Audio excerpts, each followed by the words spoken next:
Now, the greatest radio shows of all time.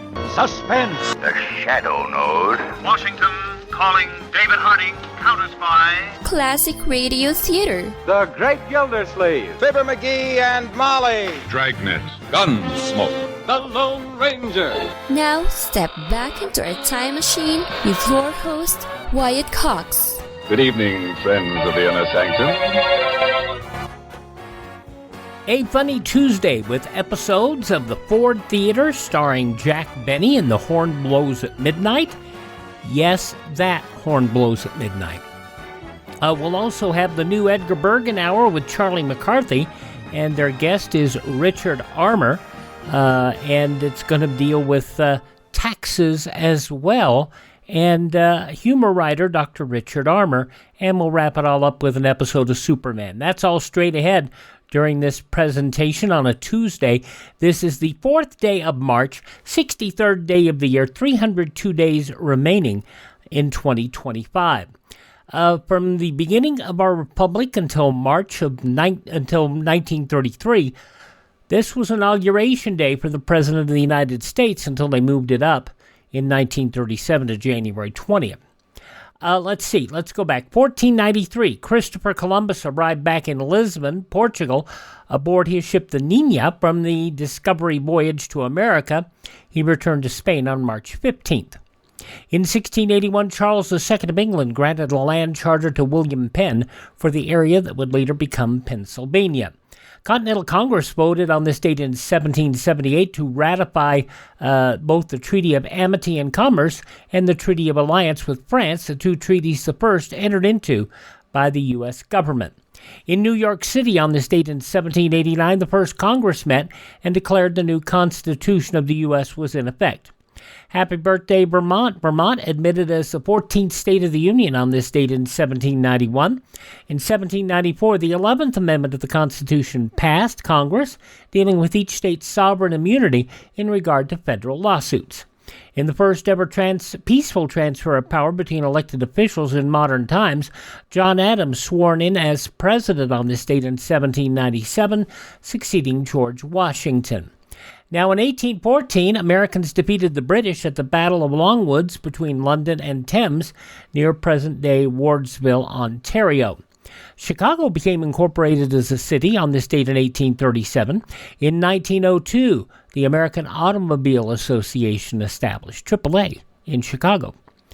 Jeanette Rankin of Montana became the first female member of the House on this date in 1917, and in 1925, Calvin Coolidge became the first president to have his inauguration broadcast on the radio. Charles Curtis in 1929 became the first Native American vice president, and in 1933, FDR's first inaugural address featured a phrase designed to bring the nation out of malaise and depression.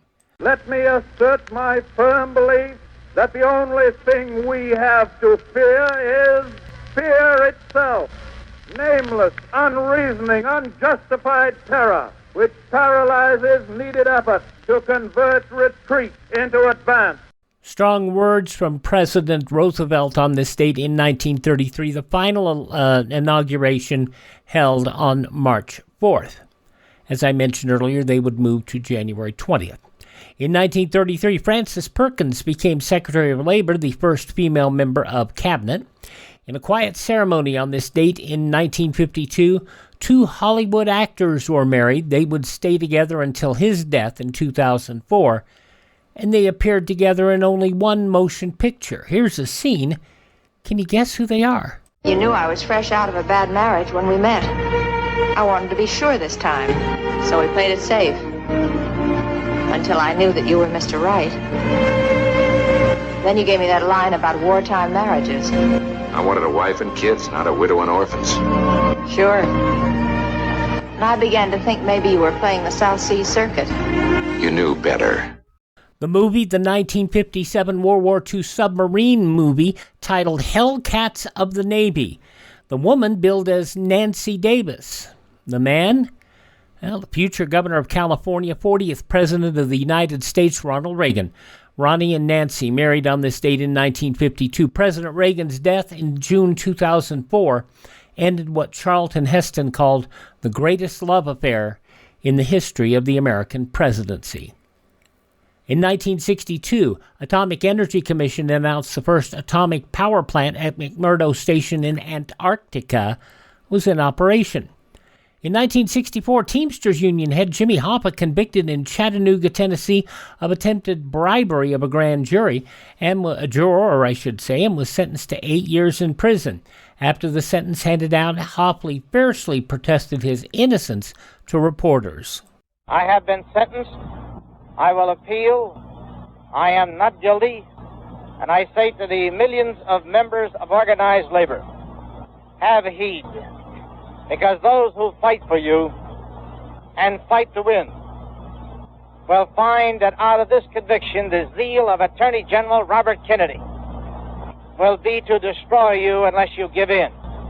Richard Nixon would commute Hoffa's sentence in 1971, but terms of the pardon forced him to stay out of union activities until 1980.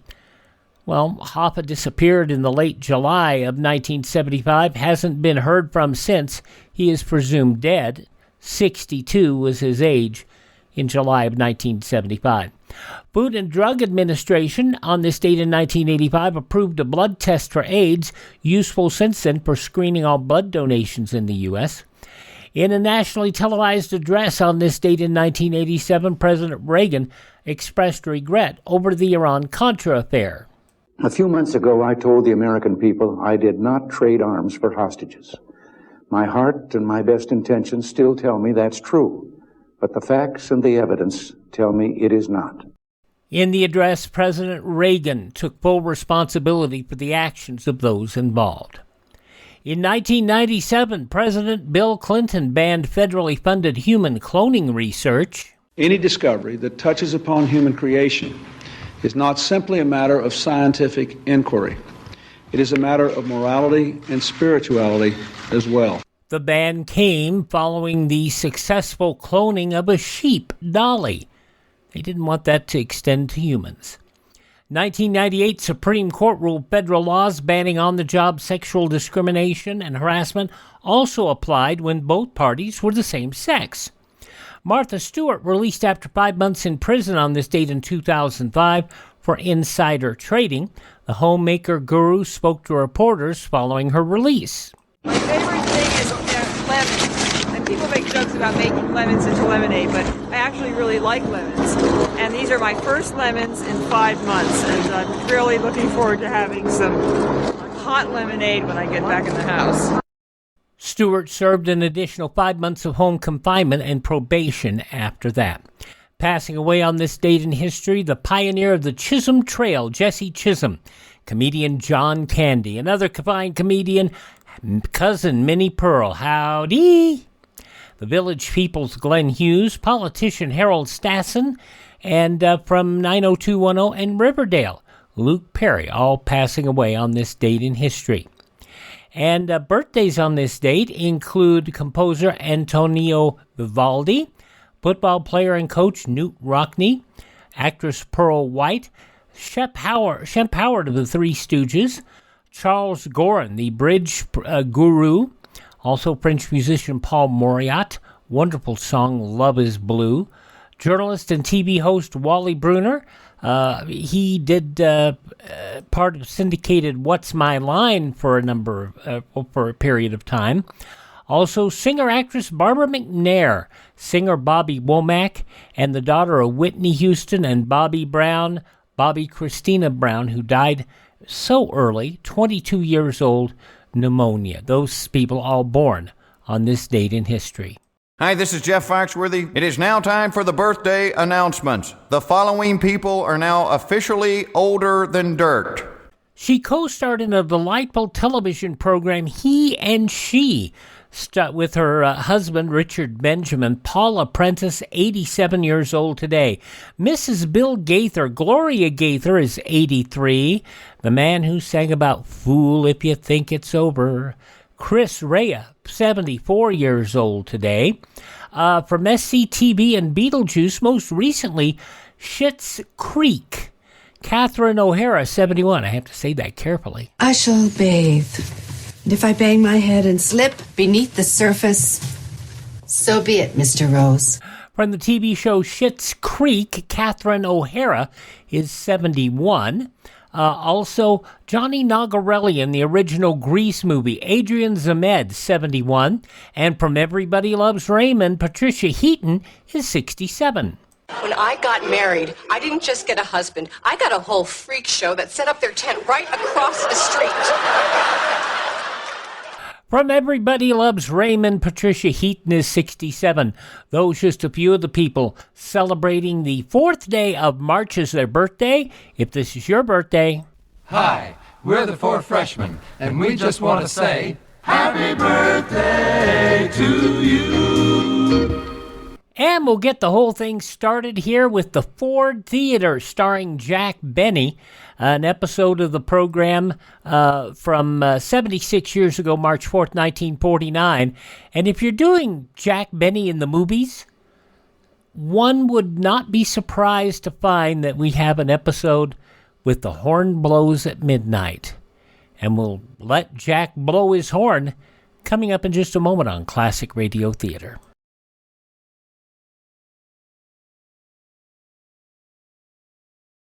Civil defense is common sense. This is Boris Karloff. No one can guarantee the survival of every home during a nuclear war, but a strong civil defense can save millions of lives. Make sure that yours is one of them. Learn how to protect your home. Call Civil Defense today. The 1945 motion picture starring Jack Benny, The Horn Blows at Midnight, directed by Raoul Walsh, didn't do well at the box office, which was a surprise because Benny had been such a big hit in radio and later on television. And people really were not, they already knew that it was going to be funny. But there were problems. It was Benny's last film as a lead. It had the misfortune, though, to be released 8 days after the death of President Roosevelt. And that may have contributed to its poor reception, although the film's negative reviews might have impacted it. As the classic Rodgers and Hammerstein's motion picture, musical, Carousel, opened on Broadway about the same time it was a hit.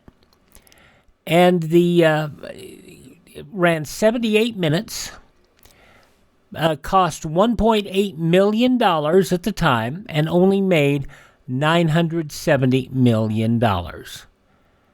And it did not. That was, that basically was the death knell to Benny's film career.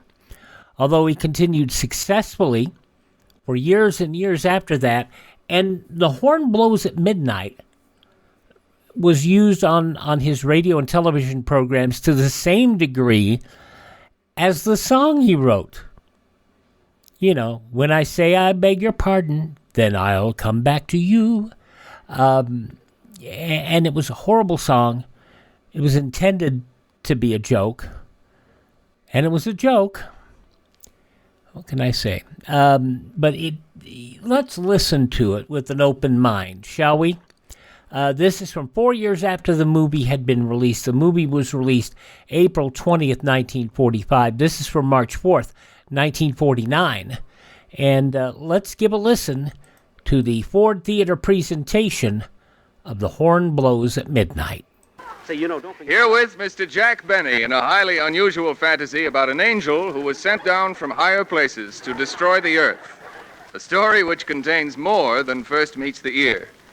Yes, ladies and gentlemen, Mr. Bentley finally got here, and tonight we present him with Mr. Claude Rains in, of all things, The Horn Blows at Midnight. This is the Ford Theater.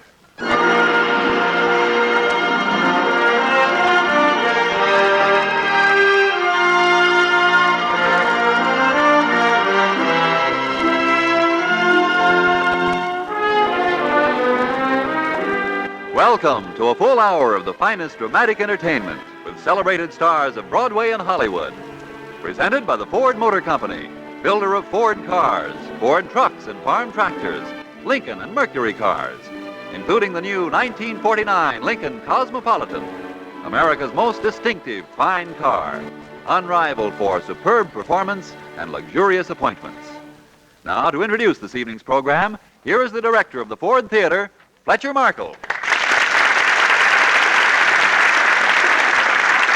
Tonight, ladies and gentlemen, all disputes, all threats, pleadings, persuasions, and all kidding aside, we're proud and pleased to welcome to the Ford Theater one of the great comedians of the world, Mr. Jack Benny. And co-starring with Mr. Benny in the long-heralded Horn Blows at Midnight, we're very happy to have with us one of the most accomplished actors of Broadway and Hollywood, Mr. Claude Rains. This is the second program, by the way, in our Festival of Smiles, which concludes next week with Mr. Bing Crosby. The theme of the Warner Brothers picture on which tonight's broadcast is based caused much comment when it was released some seasons ago. Being a fantasy having to do with the destruction of the Earth, the picture clearly raised a controversial issue. And we of the Ford Theater firmly believe that while a radio version of The Horn Blows at Midnight will not end any arguments, it will at least add zest to them. So come with us beyond the Earth's atmosphere, uncounted light years through space, to a place very high above us, the office of the Chief of the Small Planets, an important executive in the system of the universe. You'll be hearing Claude Rains as the Chief, with Mr. Benny as a minor angel named Nathaniel. And, of course, any similarity between these characters and any characters living is quite impossible. Mr. Benny, Mr. Rains and company, please to begin.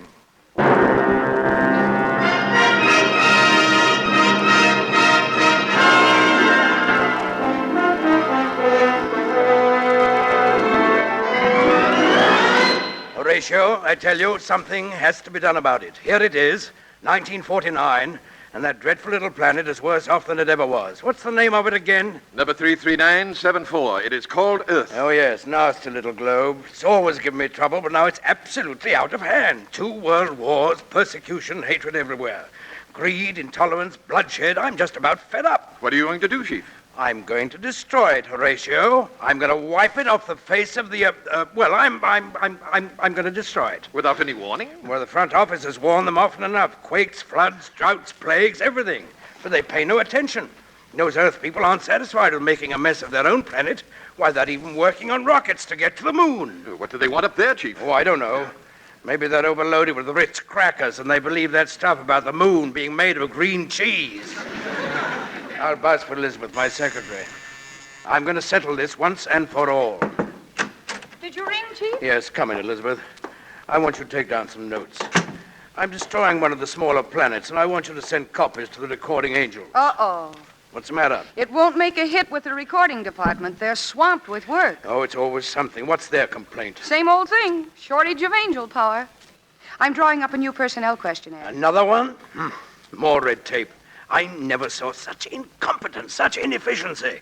You know, this place needs a few big businessmen to run things up here. We need them. And they better start letting them in. That's all I've got to say. What planet are you destroying, Chief? 33974. It's called Earth. Earth? Well, that was created rather hurriedly, as I remember. Yes, it was a 6-day job. Practically slapped together. Well, I'm going to slap it apart. How are you going to do it, Chief? Well, usually our demolition expert descends, blows his horn, and poof. Just poof? Well, for some of the larger jobs, it's poof, poof. But this happens to be a one-poof planet. Anyway, our demolition expert is busy on another assignment, and I'll have to find someone else. Elizabeth, who would you suggest? What about Nathaniel? Nathaniel? That nincompoop? That blundering nitwit? He's not a nincompoop, and he's not a nitwit either. And you shouldn't call him those names, Chief. Remember, he's an angel. Some angel. I don't see how he ever got his wings. Elizabeth, what do you see in him anyway? Well, he's sweet and kind and understanding, and he plays the trumpet beautifully. That's right. He does play, doesn't he? He's been 455th trumpet in the Ethereal Philharmonic Orchestra for over 300 years. Then he certainly ought to be able to blow the horn. Go fetch him, Elizabeth. I will, Chief, immediately. He's rehearsing with the orchestra now.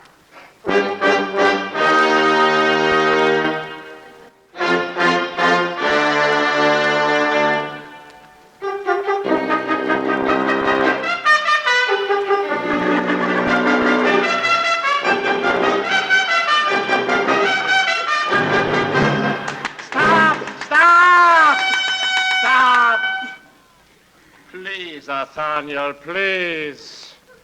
Once again, gentlemen, and all together this time.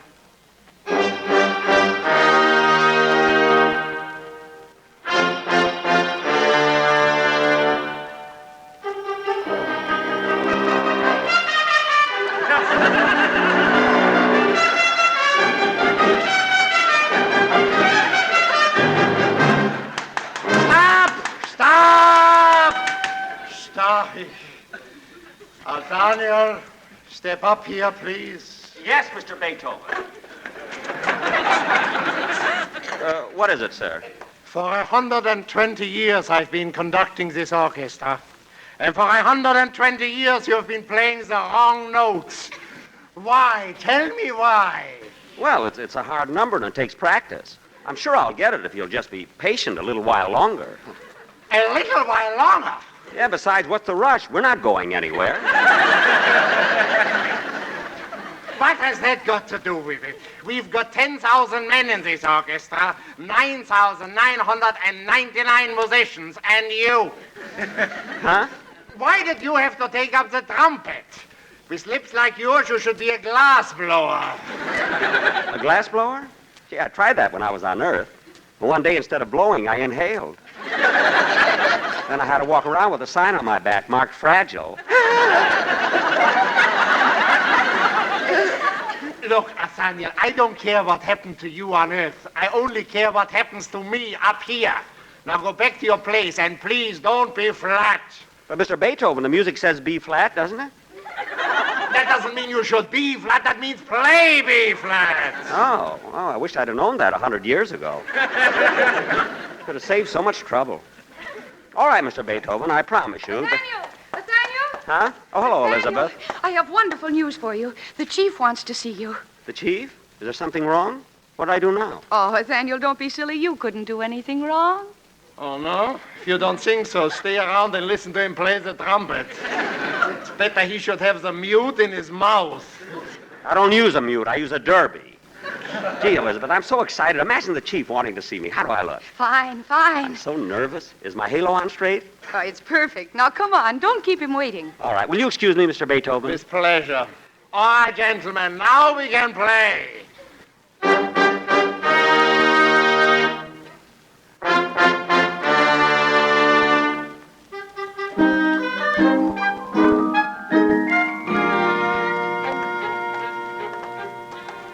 Elizabeth, it's been so long since I've seen the chief. I want to know how to act. Just be yourself, and don't let him frighten you.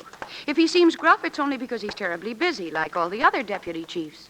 He has billions of small planets to look after. I know. What a job that must be, keeping them in their own orbits. Well, we're almost there, and I'm so nervous. Hello, Elizabeth! Hello, Nathaniel! Hello, Paul!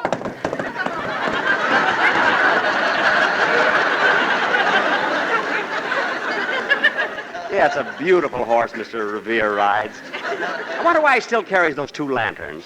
Nathaniel, you can ask him later. We haven't got time now. The chief is waiting. Oh.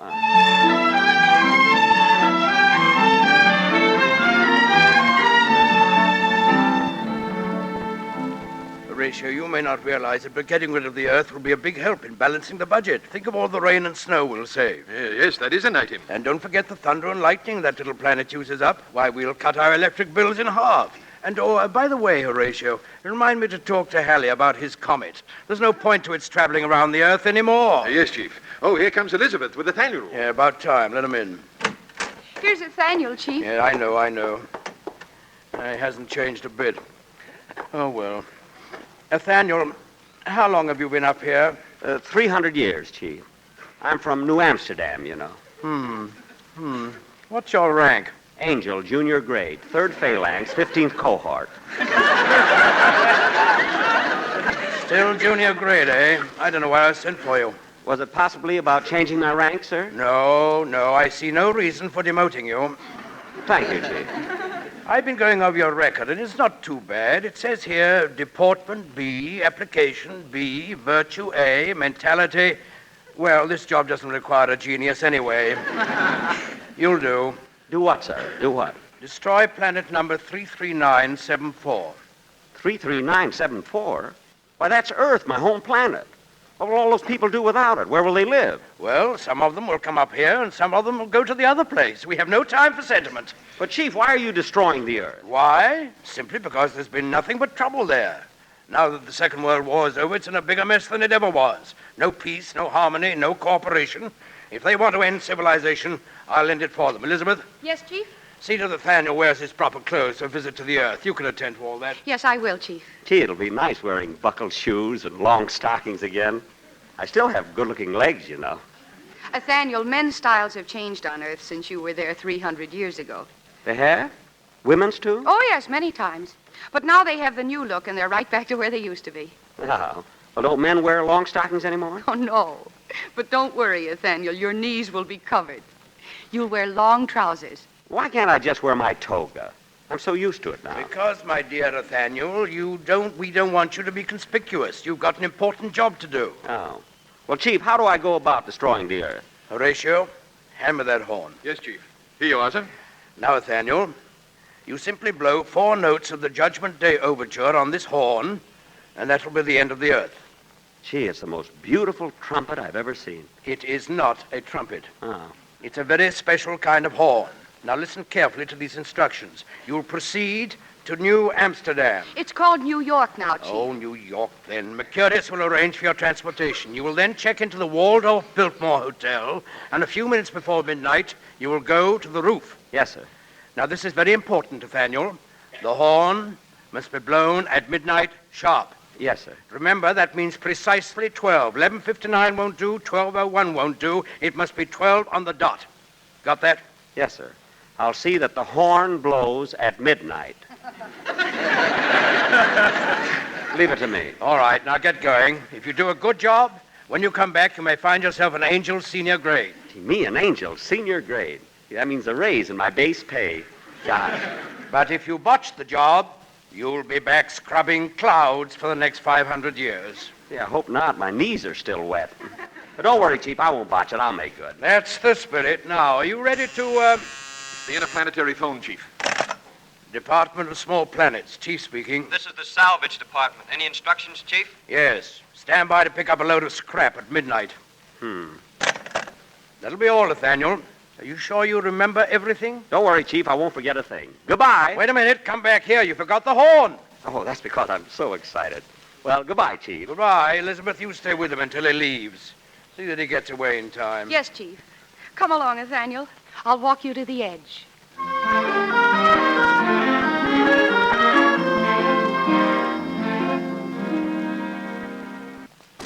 I'm going to miss you, Nathaniel. You are, Elizabeth? Yes. Well, I'll only be gone. Hello, Nathaniel. Oh, hello, Noah.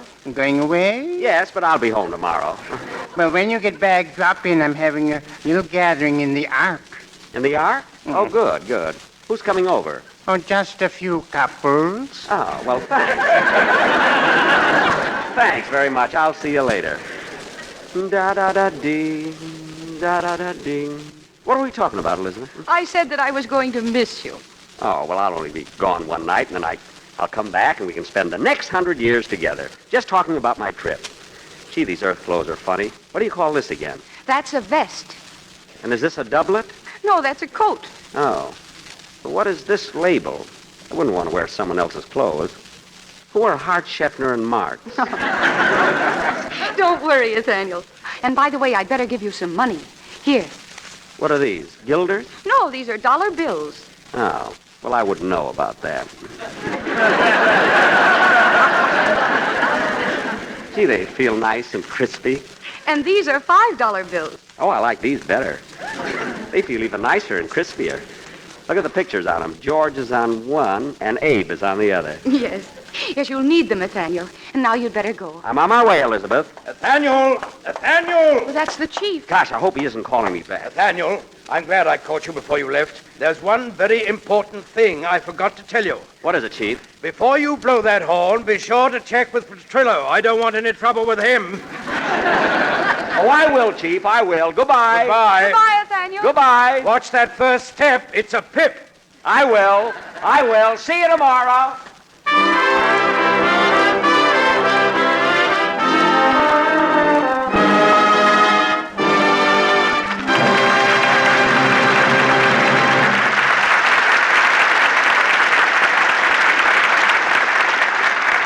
You're listening to the Ford Theater, which tonight is bringing you Jack Benny, starring in The Horn Blows at Midnight with Claude Rains.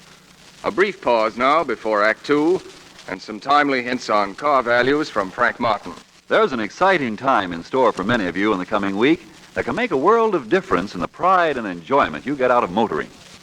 That's the time which your Lincoln dealer invites you to spend behind the wheel of a new 1949 Lincoln Cosmopolitan, America's most distinctive fine car. And in just a few miles, you'll discover why the Lincoln Cosmopolitan has no rival.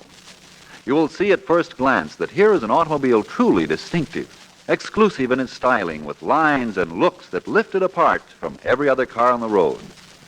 You'll recognize as you sink back into the soft foam rubber cushion seats that no other car offers a more luxurious interior, more elegant interior refinements. You'll feel rich custom upholstery. You'll discover unhampered visibility through the huge one-piece windshield of curved safety glass that is almost 5 feet wide. You will whisk the windows up and down at the mere touch of a button. And as you drive this outstanding 1949 Lincoln Cosmopolitan, you'll discover performance that you have never before known in a fine car. For the great new Lincoln V-Type 8 engine is unsurpassed for dependability, economy, and efficiency.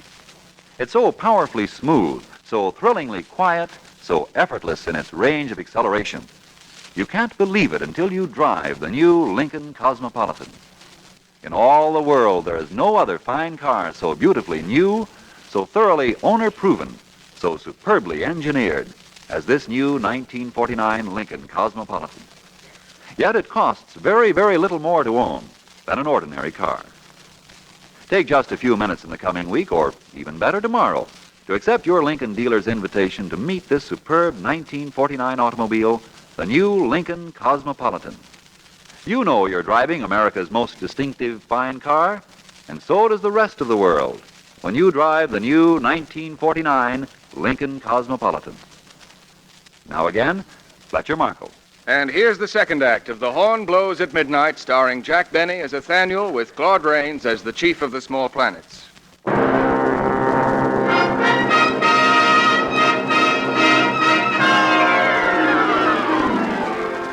Now, Nathaniel, having arrived in New York City, is strolling down Broadway with the horn tucked under his arm. Since it was 300 years ago that he last saw this famous street, it's small wonder that he marvels at the changes. So this is New York. I wonder why they changed the name. Look at that sign over there. Baseball today. Boston Red Sox and New York Yankees. Well, I guess it does sound better than New Amsterdam Yankees. Gosh, this place certainly is built up. I wish Peter Stuyvesant could see it. How they laughed when we bought Manhattan Island for $24. I bet we could double our money now. My, what big buildings. I never saw so many horseless carriages. Look at those yellow ones.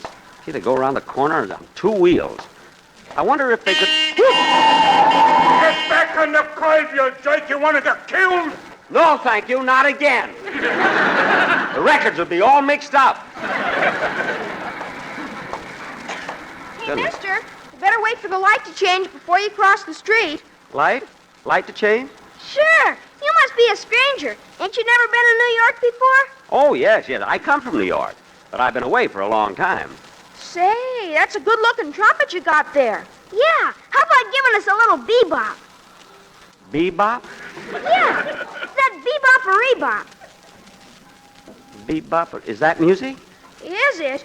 It's out of this world. Well, that's where I've been, and I've never heard of it. Bebop-a-rebop. Huh? What band are you with? Beethoven's Ethereal Melodians. It's a very fine orchestra. 10,000 pieces. 10,000? Gee, they must sound louder than Spike Jones. Spike who? Jones. Didn't you ever hear him play All I Want for Christmas Is My Two Front Teeth? No, but it sounds like a very interesting selection. I'll suggest it to Mr. Beethoven. Beethoven, huh? Yes, I play 455th trumpet. I've been playing it for nearly 300 years. Hey, Johnny, this guy must be a little utsnay, like a fruitcake. What's your name, Methuselah? No, but I know him very well. In fact, I went to his birthday party last month, and he had the biggest cake. Took us 2 weeks to blow out the candles. Hey, Jerry, let's get out of here before the wagon backs up. Yeah. Well, so long, Grandpa. Give my regards to Beethoven. I will. Look at them run away. They were nice youngsters, though. You know, people aren't so bad down here.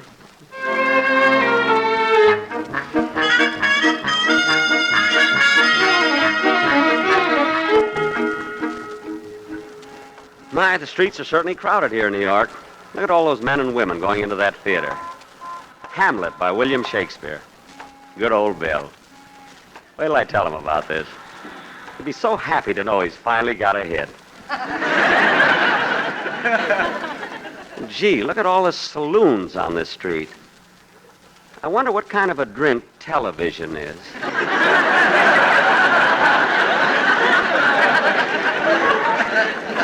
I don't remember. What's that big bird doing up there in the sky? So noisy, too. Spelling out something. I.J. Fox.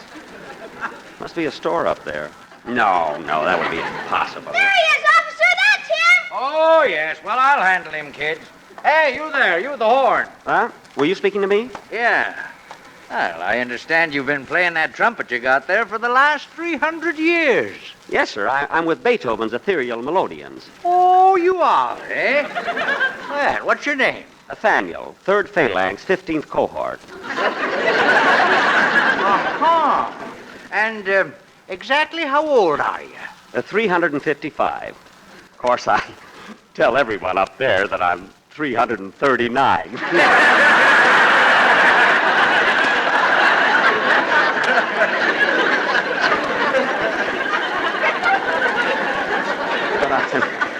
I'm really 355. Oh, naughty, you're a bad boy. Well, it's only a white lie. You know, I just can't get over how this town has changed, and the people, too. Where are the Indians? In Cleveland. Yeah, Bob Hope's got them now.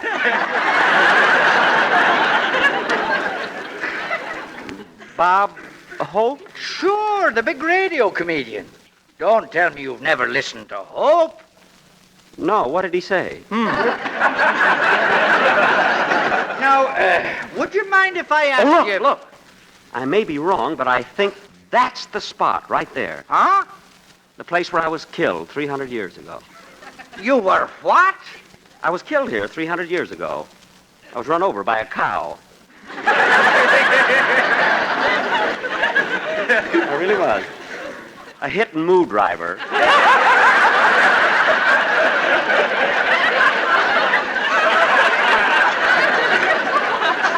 You know, Mr. Beethoven gets mad when I tell jokes like that.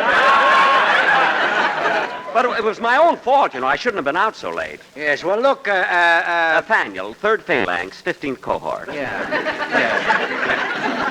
Look, Nathaniel, when did they let you out? A little while ago. Well, you're going back, aren't you? Oh, of course. I just have to blow a few notes on this horn tonight, and then I'll return immediately. Oh. Well, why wait till tonight? Why not blow the horn now? Oh, I couldn't do that. You see, the chief said it wouldn't work unless it was exactly midnight on the dot. The chief said that, eh? Yes, sir. Oh. Well, I guess there's no harm in letting you run along. But you'll remember to go right home as soon as you blow the bugle. Oh, yes, I will. I certainly will. Just as soon as I blew it, I will.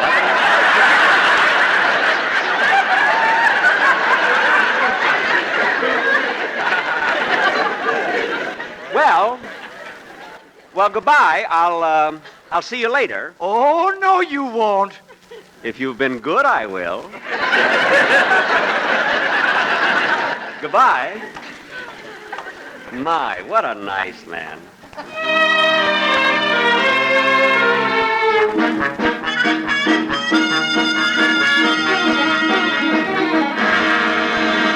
Step right inside the store here, folks. The auction is about to begin. Now, friends, I have here in my hand a timepiece that is acknowledged all over the civilized world as the finest example of watchmaking that human hands can create. Why, friends, just look at this watch. Look at the solid 14-karat gold-type case. Gold-type case? The jewel dial, consisting of 24 genuine artificial diamonds. The real synthetic alligator strap fit for a king's wrist. Gee. Ah, you like it, don't you?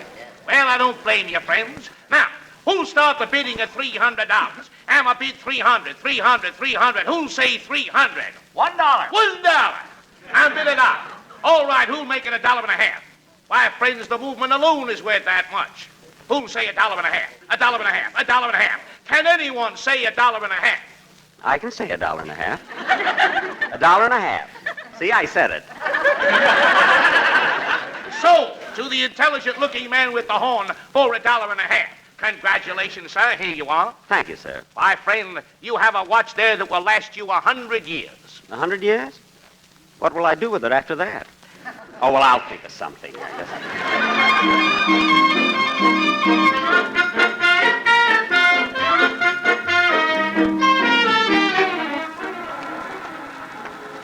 I wonder where the Waldorf-Biltmore Hotel is. That's where I have to go.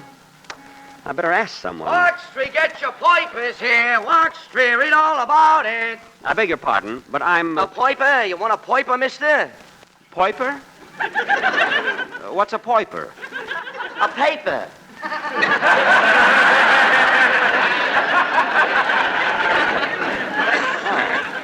No, thank you. But could you direct me to the Waldorf-Biltmore Hotel? Oh, Siney. It's 1 block down and 2 blocks to the right. Thank you. I understand it's a lovely place. The best. I wouldn't live nowhere else. Oh, then you live there? Sure, I got the penthouse there. I just sell these papers for a hobby. My dad owns the 4-way cold tablets. Oh. Well, if you have the penthouse, we'll be neighbors. I'll see you over there. That is, if you get home before midnight. Well, thanks again. Goodbye. Goodbye. I don't know where they come from, but I always get them. Pipers, get your pipers here. Pipers. Da-da-da-ding. Da-da-da-ding. Yeah, it was nice of him to direct me to the hotel. The earth can't be so bad with people like him on it. I wonder if the chief isn't making a mistake. Maybe I shouldn't pull the... Oh, I didn't say it, Chief. I was just thinking. It's just that it seems such a pity. I mean, there's so many nice people. I'll do it, Chief. Don't worry, I'll do it.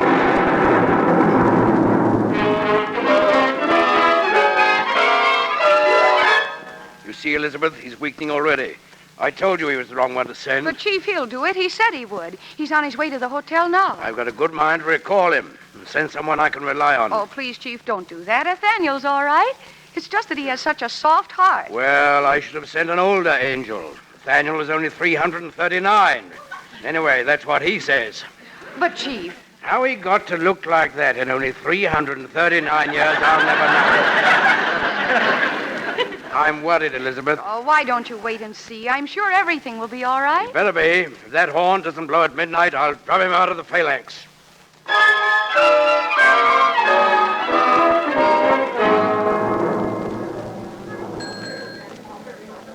So this is the Waldorf-Biltmore. My, what a beautiful hotel.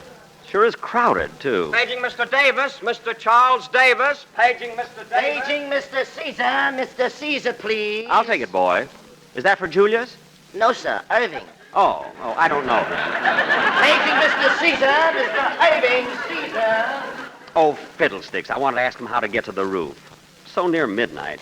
I'll ask that man at the desk. Boy, take this luggage up to 1023, huh? Oh, good evening, sir. Good evening. Could you tell me how to get to the roof? Why, yes, sir. You take that last elevator. It's an express. Thank you. And, is that clock up there on the wall correct? Yes, sir. It's exactly 10 minutes before midnight. You're quite certain? Oh, yes, sir. The sun rises and sets by that clock. I'm afraid you've been misinformed, if you don't mind my saying so. See, the sun's movements are completely independent of this planet. However, I will accept the time as 11:51 p.m. Thank you very much. I'm sure Western Union will be deeply grateful. Oh, that's perfectly all right. Are you stopping at the hotel, sir? Yes, for a short time. You staying overnight? No, and neither are you.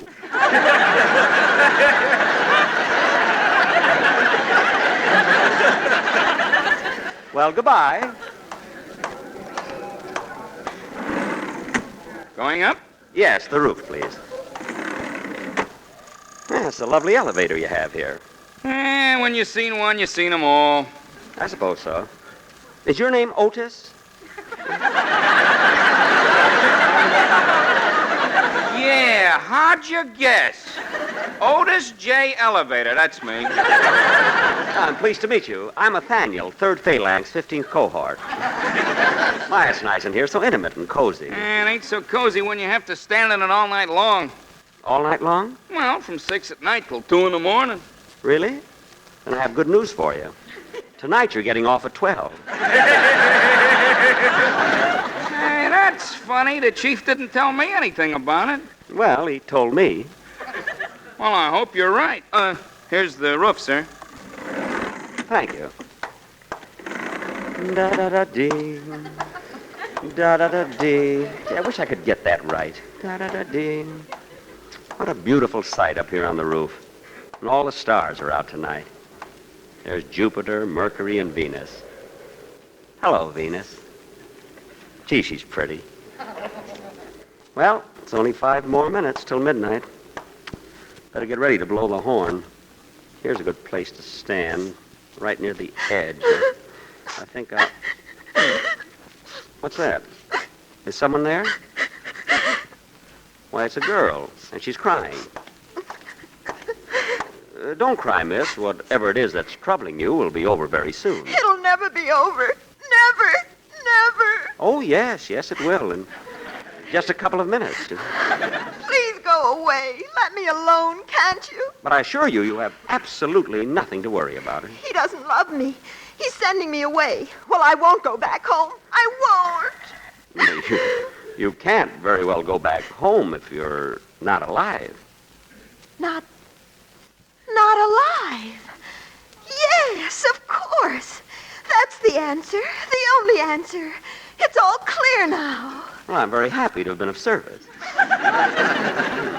Less than 2 minutes left. I'll show him.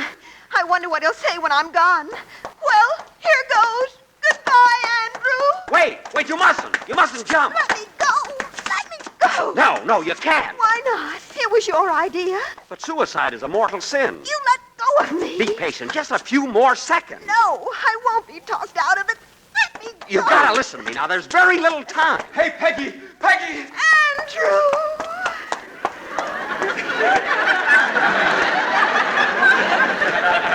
What? Who's this? Oh, Peggy, darling. Hey, you get your hands off my girl. Let go of me, mister. It's midnight. I've got to blow my horn. I ought to jam it down your throat. My horn? Oh, let him go, Andrew. He didn't do anything. Oh, Peggy, I've been such a fool. Can you ever forgive me? As soon as you left, I realized what a mistake I made. Oh, Peggy, I'll never let you go again, believe me. Well, let go of me, then, and put your arms around her. Please, Andrew, it's midnight. I got to blow the horn. Oh, Andrew, I'm so happy I could start crying all over again. Look, not tonight, baby. We're going to celebrate. Come on. Wait, give me back my horn. Here you are, Bud. Catch. Whoops! I missed it. It's falling all the way down the street. I won't have time to get it. What am I going to do? Now, I'll never get to be an angel senior grade. What am I going to tell the chief? I couldn't help it, Chief. I couldn't help it. Give me another chance. Please, Chief, please. Just one more chance. I want to be a senior.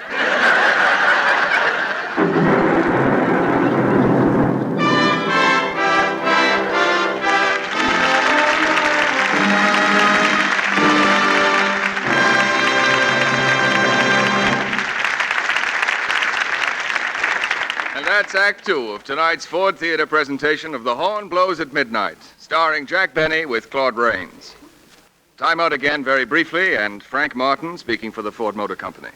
A gold medal is quite an impressive thing, particularly when it's awarded to the car chosen as the fashion car of the year. That gold medal has just been awarded to the 1949 Ford. Bearing out the judgment of millions of Americans, the Fashion Academy of New York, after examining all cars in all price ranges, picked the 1949 Ford as embodying all the essential qualities of good taste, modern design, and subtle harmony in line and color. Yes, the style experts have officially awarded the gold medal to the 1949 Ford for its beauty and advanced styling that set Ford apart in its field. And this recognition of Ford styling is not an accident. The 1949 Ford is the only completely newly designed car in its field. Ford engineers, designers, and stylists redesigned the Ford from roof to road, creating a completely new car to give you better, safer, easier driving. Truly modern motoring. And one basic part of that redesigning is Ford's new style, an advanced style that suits a truly advanced car, a style that expresses in steel and glass and chrome the power, comfort, safety, and solid roadability, the advanced performance of the new Ford. Back of every point of Ford styling, you'll find a good reason. More headroom, legroom, seat room, luggage room, more visibility, more safety, more comfort, more efficient performance, and above all, better, easier driving.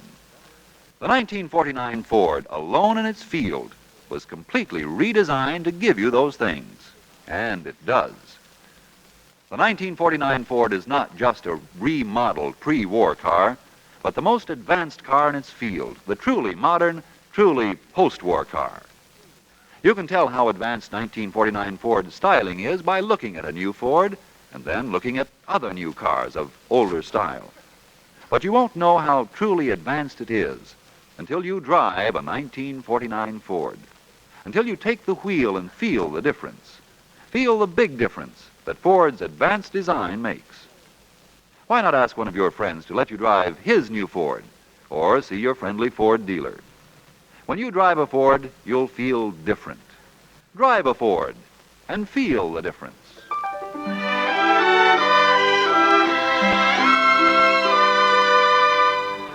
The Ford Theater presentation of The Horn Blows at Midnight will be resumed after a brief pause for station identification. This is CBS, the Columbia Broadcasting System.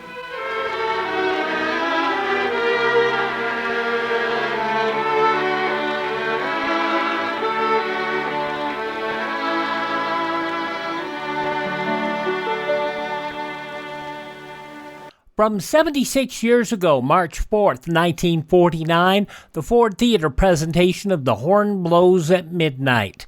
Yeah, this is, and, well, it didn't make back half of what the movie cost. So, what can I say? The conclusion follows these messages on Classic Radio Theater.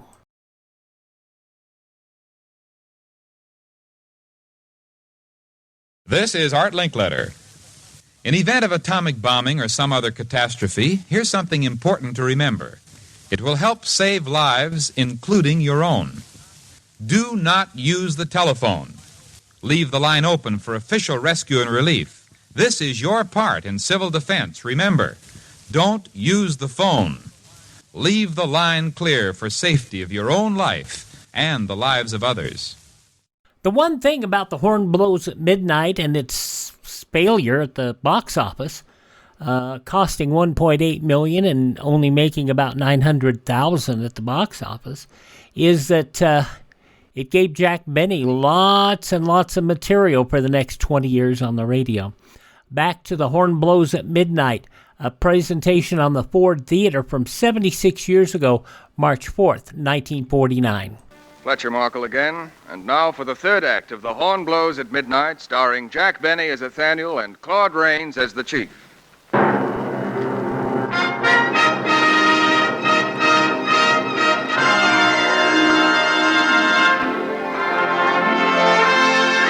Elizabeth, of all the angels who could have done the job, you had to recommend Nathaniel. But, Chief, it wasn't his fault.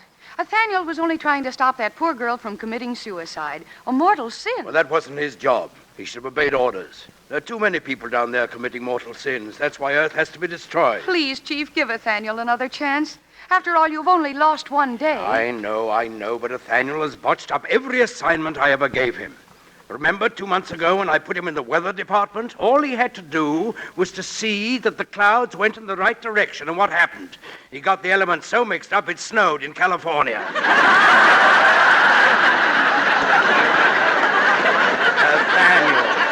Nathaniel, bah! No, but, Chief, that was an accident. After all, he was new on the job, and he just didn't know. Imagine snow in California. He knows very well it's not even supposed to rain there. That's where we keep our smog. No, Elizabeth, I have no alternative. Nathaniel must be recalled. Chief, if you recall Nathaniel now, you'll destroy all his confidence. He tried so hard to make good. He was so happy at the chance to become an angel, senior grade. If you take that chance away from him, you'll break his spirit. And that's all he's got left. Oh, please, Chief. Be just a little more patient with him, won't you? Elizabeth, I don't know why I let you talk me into these things, but you always do. Then you'll give Nathaniel another chance? Oh, thank you, Chief, thank you. You're so good and kind, and he'll be so grateful. Well, you better blow that horn at midnight tonight, or else, and that's my last word, else, I'll thunder him his directions.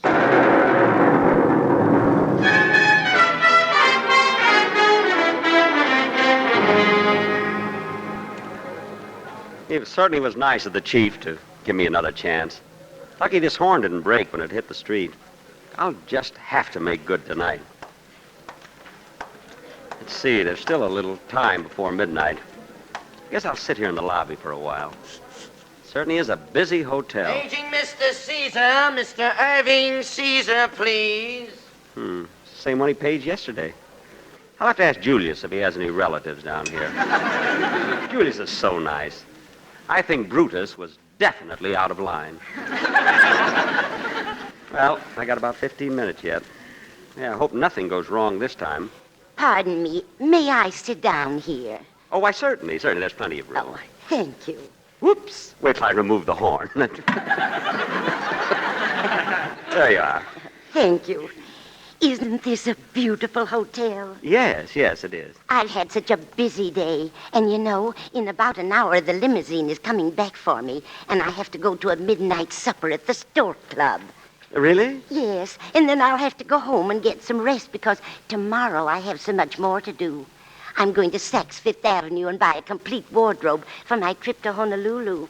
Oh, you're going to Honolulu? Oh, yes, I have to go. You see, I hit the giant jackpot on Singing Again, and I've been traveling ever since.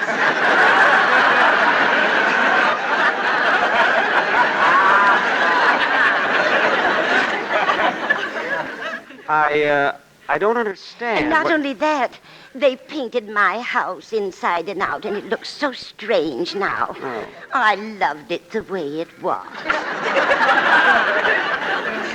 Well, look, lady. I'm Mrs. Watson. Oh, how do you do, Mrs. Watson? My name is Nathaniel. Nathaniel? The 3rd Phalanx, 15th Cohort.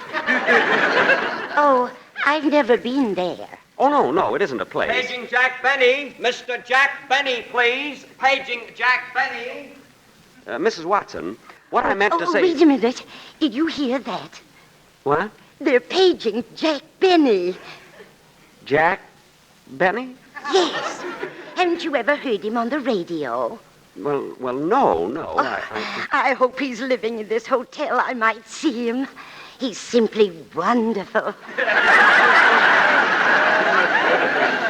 I listen to him every Sunday, even though I can't win anything.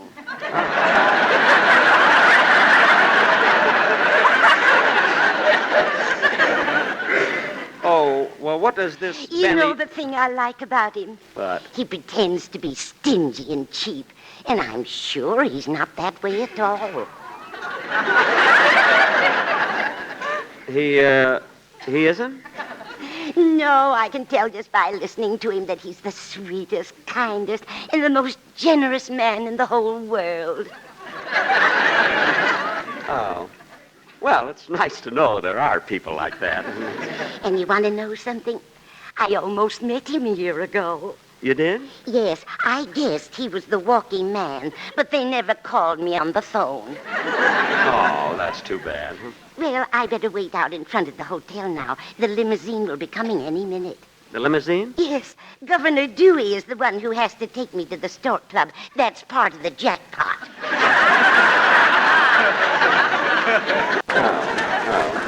Well, goodbye, Mrs. Watson. It was nice talking to you. Oh, thank you, Mr. Phalanx. No. It's Nathaniel. Nathaniel, 3rd Phalanx, 15th Cohort. Goodbye. Goodbye. Well, now, that was the sweetest old... Oh, my goodness. That nice old lady thinks she's going to Honolulu tomorrow. And I have to... Oh, no.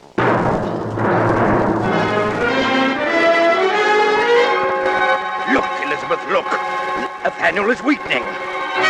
Who cares whether anybody goes to Honolulu or not? He cares, Chief. He worries about everything. That's why he's so... Stupid. That's what he is, stupid. I still say we sent the wrong angel. No, you didn't, Chief. He still has time. He'll go through with it. Then what's he sitting there for? Why doesn't he go up on the roof and get ready? Look what he's doing down there now, biting his nails. Well, he's nervous. Nervous about what? Destroying one of our smallest planets? It's ridiculous. Well, warn him again, Chief, so he'll know it's almost midnight. All right. I'll send him another thundergram.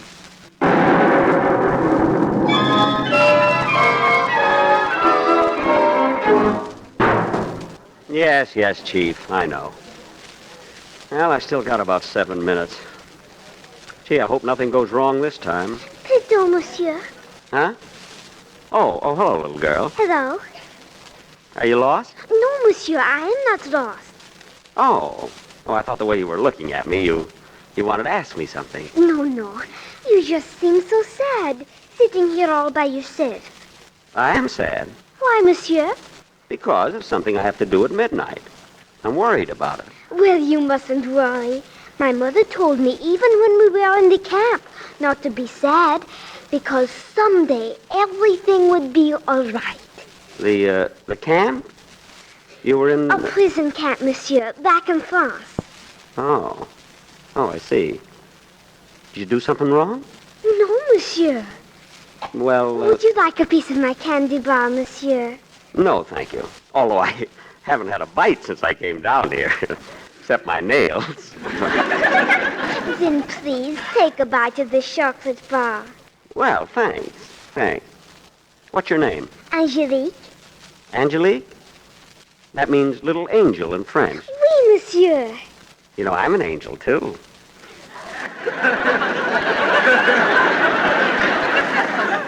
I'm a big angel. You are? What's your name? Nathaniel, 3rd Phalanx, 15th Cohort. What's your cohort? I don't know. Je ne comprends pas. Oh, then you haven't been in this country long? No, we just came on the boat this morning from France. Oh, and did you say you were in a prison camp? Yes, me and my mama.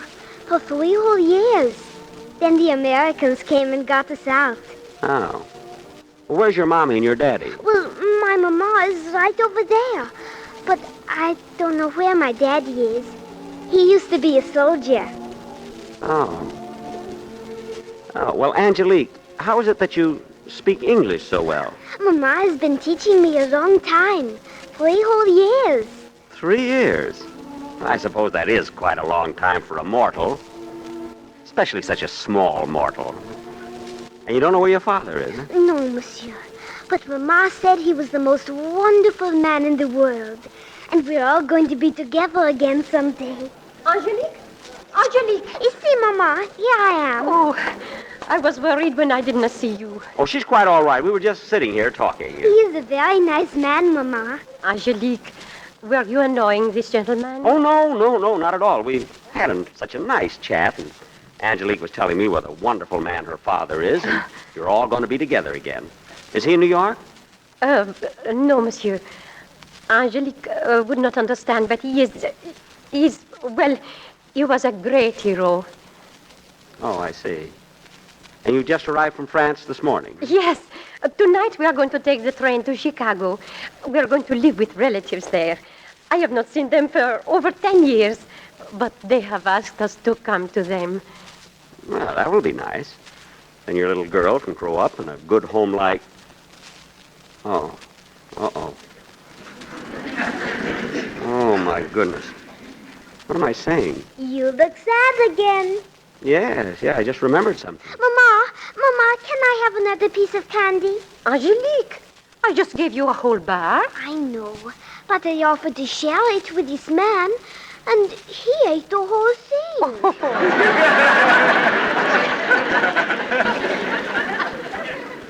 Yes, I'm sorry. I just meant to take a bite. Well, here's some money. You can buy another bar right over there. Thank you, Mama. You know, monsieur, Angelique does not know that her father is dead. Yes, I realize that. She is too young to understand.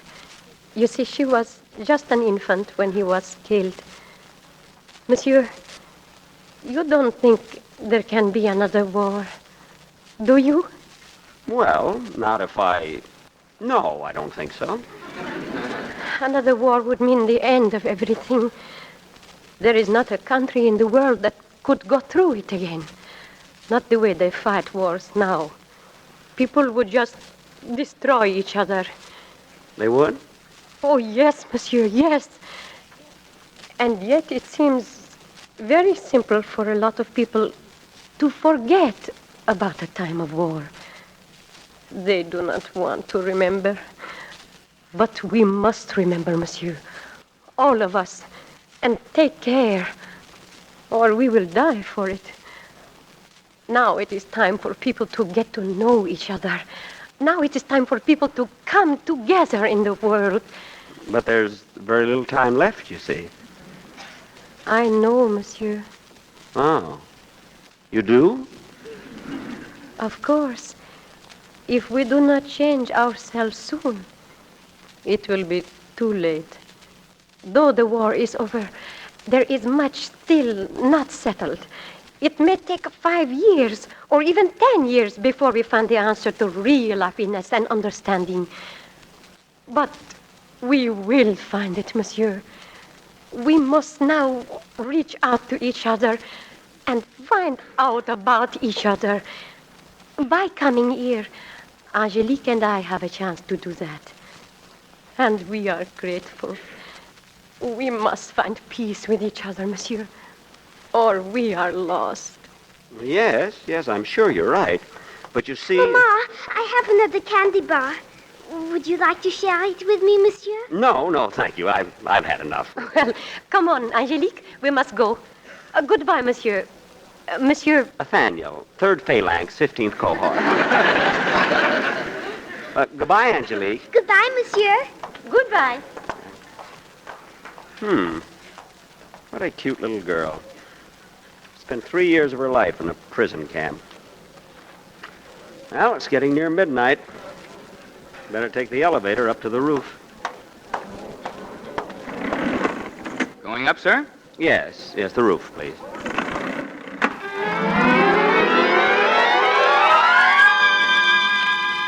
Well, here's the roof, sir.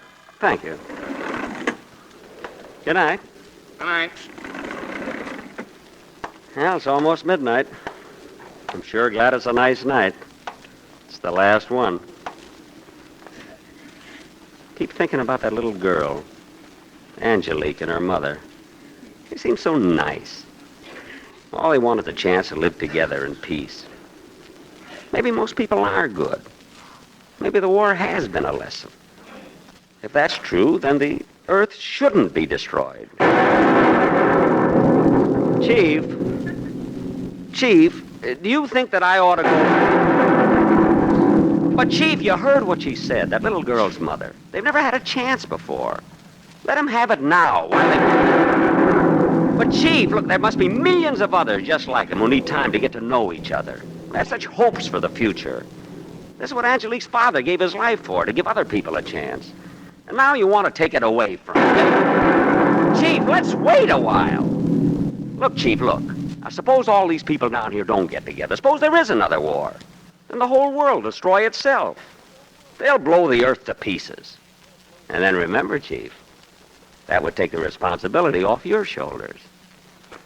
You won't be to blame. See?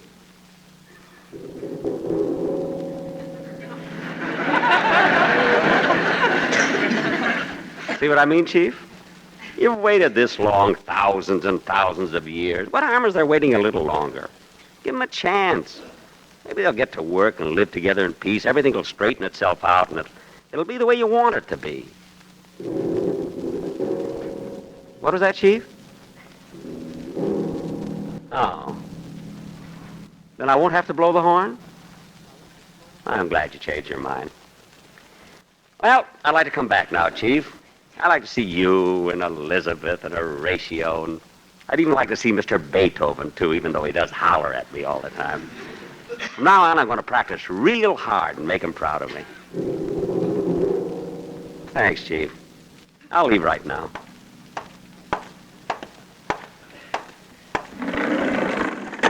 Going down, mister? Yeah? Going down? No, thank you. Up.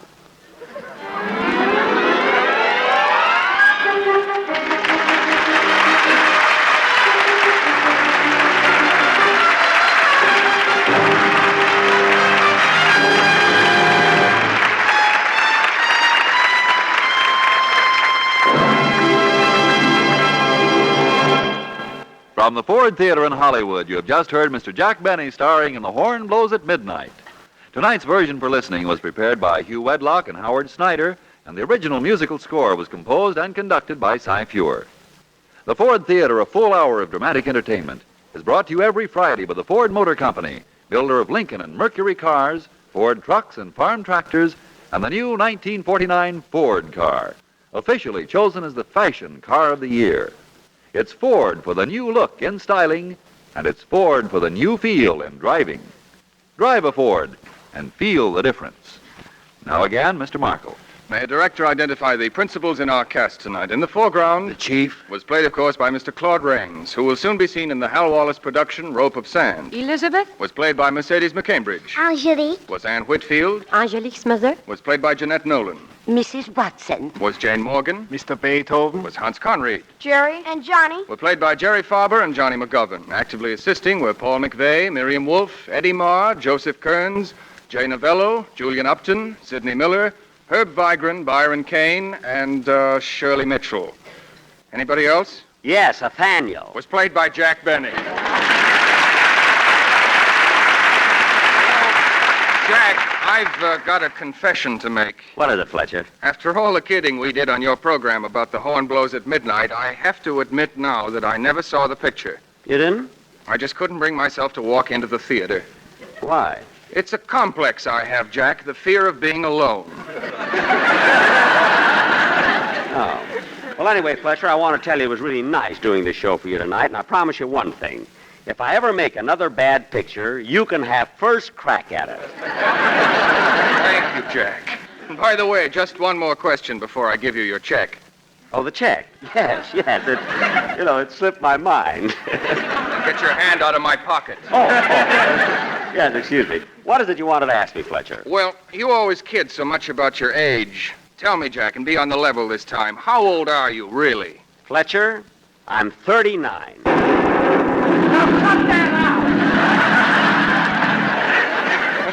So long, Fletcher. Goodbye, Jack, and see you again. We'll be listening to your regular program on CBS this coming Sunday night when Mr. and Mrs. Ronald Coleman will be your guests.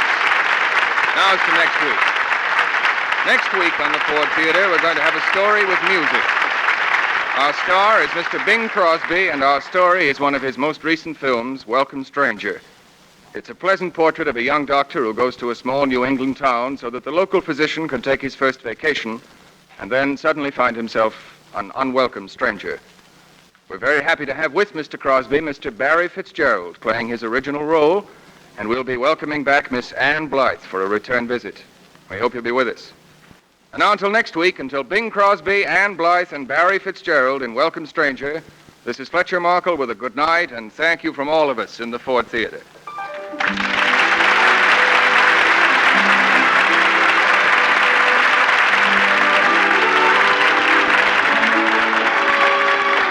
The Horn Blows at Midnight was presented through the courtesy of Warner Brothers, producers of the Academy-nominated Johnny Belinda, starring Jane Wyman and Lou Ayres.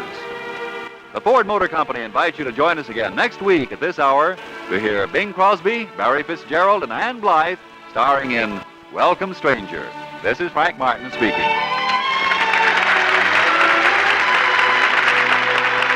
This is CBS, the Columbia Broadcasting System.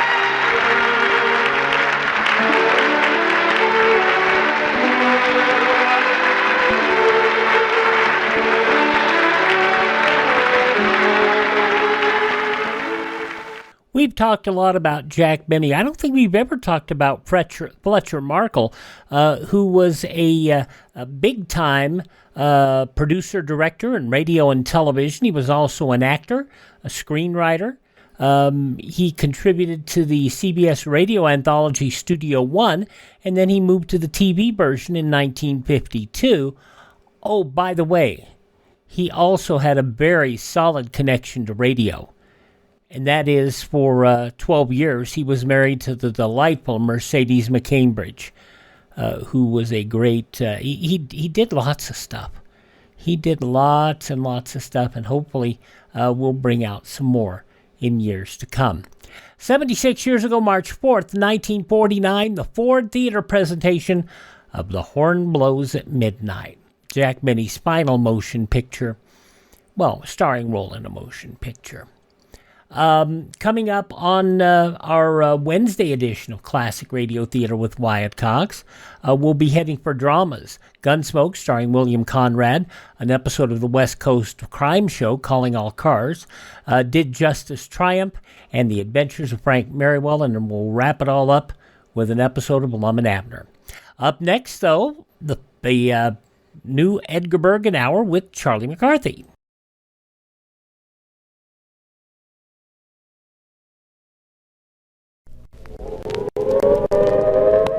The sound you hear is a recording of the warning siren in case of an imminent nuclear attack. If this was an actual attack warning, would you be prepared? Would your family be prepared? If not, CA Survive All Civil Defense approved steel and concrete basement type fallout shelter. The shelter, along with a basic equipment kit, affords you and your family maximum protection. Survive All shelters are FHA approved. No money down. 5 years to pay. Horrible though it may be, this sound may someday become a reality. Be prepared. See a survival shelter today. Edgar Bergen's final starring role in radio, his final series, was the new Edgar Bergen Hour with Charlie McCarthy, and it aired from the fall of 1955 until July 1st, 1956. And it was a sign that radio was giving up on full-bore entertainment. It was a wonderful variety show. And we're going to hear this hour from 69 years ago, March 4th, 1956. New Edgar Bergen Hour with Charlie McCarthy. From Hollywood, it's the new Edgar Bergen Hour with Charlie McCarthy.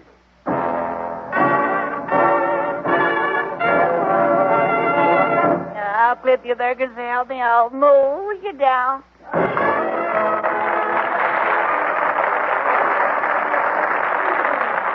It's Sunday night, and time again transcribed for Edgar Bergen and Charlie McCarthy with Mortimer Snerd, Effie Clinker, Carol Richards, Ray Noble, Jack Kirkwood, Bill Lee, Hans Conried, the Mellow Men, yours truly, John Heaston, and our special guest, author of many humorous books, Richard Armour.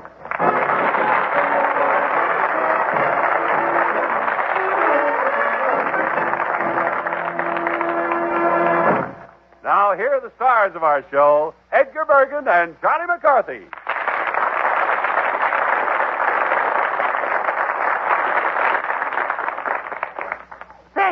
Thank you, ladies and gentlemen. And now we interrupt this program for a brief commercial. Wait a minute, Charlie. What do you mean, a brief commercial? Before you make out your income tax, consult Charlie McCarthy, income taxidermist. Taxidermist? Yeah. And friends, don't file your tax. Let McCarthy chisel it. All right. You're going to set yourself up now as a tax consultant. That's right, boy. Yeah. Why be up the creek, folks, when with my help you can be up the river? Yeah. But this idea of setting yourself up as an income tax consultant is ridiculous. Well, that is your opinion, maybe. You don't know the first thing about it. For instance, what is a dependent? A dependent? Yes. Boy, is he sticking his neck out. Yes.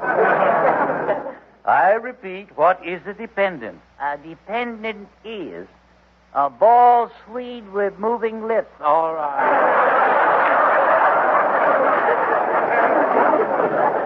Oh, I hated to do it, but he made me. I'm a taxpayer. I want to pay the government every cent that's coming to them. I enjoy paying my tax. Lie down on the couch. Lie down on a couch? Yeah, you don't need a tax man. You need a psychiatrist. I say, hello, chaps. Ray, you're just the fellow I want to see. Yeah? You must have a tax problem. After all, you're English. Well, I hope so. Boy, I say, if I weren't, I'd feel silly walking about with this ridiculous accent. Yes. Well, it certainly isn't cowboy style at all, no. But, Ray, what about your taxes? Oh, well, old chap, I merely went down to the tax bureau and made out my report. I have to pay the government $800,000. $800,000? Well, of course, I must admit I cheated just a little. You did? Yes. Oh, I copied from the chap in front of me, you see. Oh. Yes, I'm now the president of the Santa Fe Railroad. Goodbye, old top. Yeah. Goodbye, old yo-yo. Yeah. Now, Charlie, I hope that you'll give up this whole idea of becoming a tax consultant. Nothing doing, Bergen. I've already hung out my sign. I'm in business. Results. That must be a client. Oh, it's my first tax report. I'm be juggling with my client to the Alcatraz walls. Hello,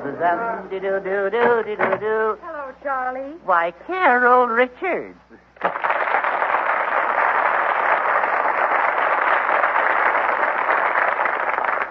Charlie, I saw your sign outside, and I really need help with my taxes. My first client, and so gorgeous. Oh, no, I must look a sight. You know, I was so concerned about my tax report that when I rushed out of the house, I just threw myself together. Oh, did you? Well, don't worry. Everything sure landed in the right places. Come into my arms, Carol, baby. I thought you were a tax consultant. I am. Withholding, that is. Please, I don't have much time. Now, let's get down to business. First, we'll figure out your deductions. Now, tell me, do you use lipstick? Well, can you take that off? I can try, dearie. You walk right into them, don't you, Daryl? Yeah. Oh, there you go again. Must you kiss every girl you meet? Don't you ever get tired? Tired but happy. Yeah. Charlie, the form. Yeah, how about that? Oh, form, yeah. Well, now, while I'm figuring out your tax, why don't you get me in the mood with a song? Well, how about love and marriage? Go ahead, that's deductible.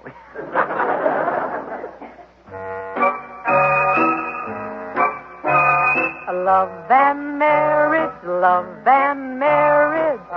go together like a horse and carriage. This I tell you, brother, you can't have one without the other. Love and marriage, it's an institute you can't disparage.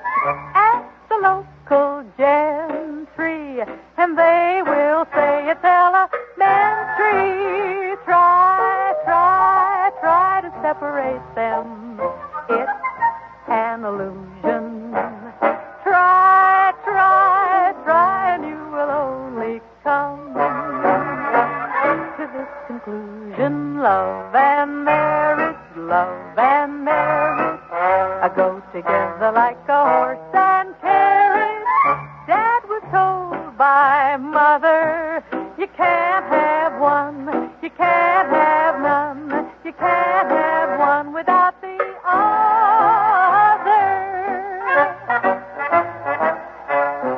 Love and marriage, Go together like a horse and carriage.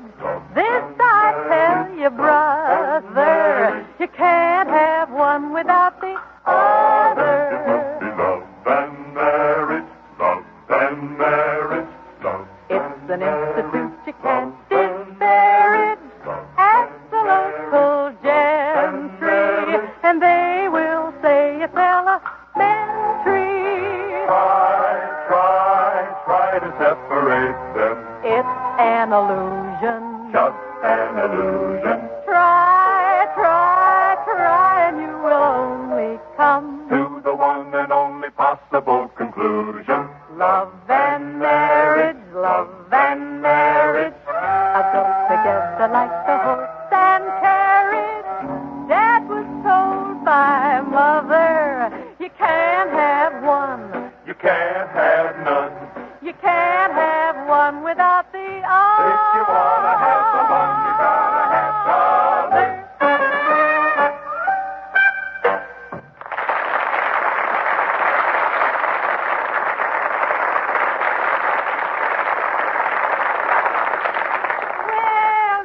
almost finished with your tax report, Carol. Now, let me see. Item 9, income or loss from partnerships, syndicates, or pools.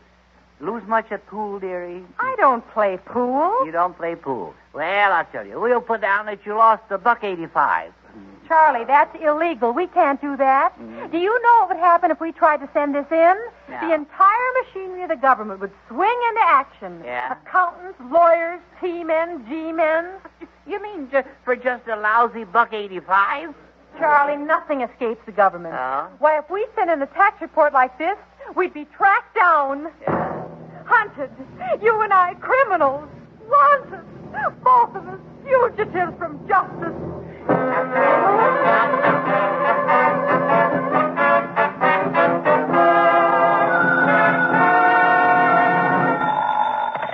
Yeah, hello. Department of Internal Revenue. Special Agent Bergen talking. What? A new lead on the Charlie McCarthy Carol Richards case? Oh, this is too big for me. I'll give it to you, Chief. Thanks, Bergen. We've been trailing those two for 5 years about that $1.85. Hello? What? You're calling from Alaska? For weeks you've been following a man and a woman? What's that? It turned out to be two men. Well, those fur coats will fool anybody. What, it fooled them too? They're engaged? Well, you keep after McCarthy and Richards. No, it's not for the honor of the department. It's the $1.85. Goodbye. Chief, we just got a flash on the teletype. McCarthy and Richards were last seen in Mexico. Okay, men. Let's go.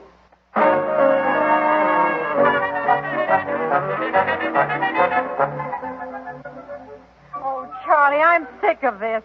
Here we are cowering in this little Mexican hut. Yeah, true, but at least we're safe. We're safe. They'll never find us in Mexico. We've covered our trail, altered our fingerprints, worn disguises for 2 years. They'll never find us here. Uh-oh, somebody goofed. I followed you all the way to Mexico. At last I had you. You're McCarthy and Richards, aren't you? Carol, make with the disguise. All right. Senor, you are wrong, like gee whizzes. I am just a poor little Mexican cucaracha. And this fellow here, she is my brother. Your brother? See? See, we also have another brother. What's his name? Me. He was born before me. Well, how come you're named after the letters of the alphabet? Oh, senor, we had so many kids, we ran out of names. Oh. Oh, he's my other sister. Now, there's something fishy about the both of you. Who? You. That is another brother. Oh. No, that is my sister. Oh. No, just a second, you two. I happen to be from the FBI. See what, senor? FBI. Those are the triplets. Oh, brother. I'm two sisters. Now, I've had enough. That's what my mother said.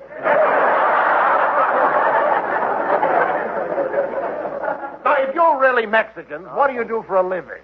We have a tamale factory, senor. Oh, si, senor, you will find out tamales advertised in Life. But we are now out of business. How come? They found some life in one of our tamales.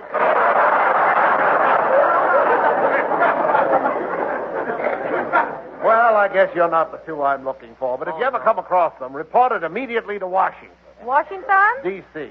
D.C., those are the twins. No, I'm getting...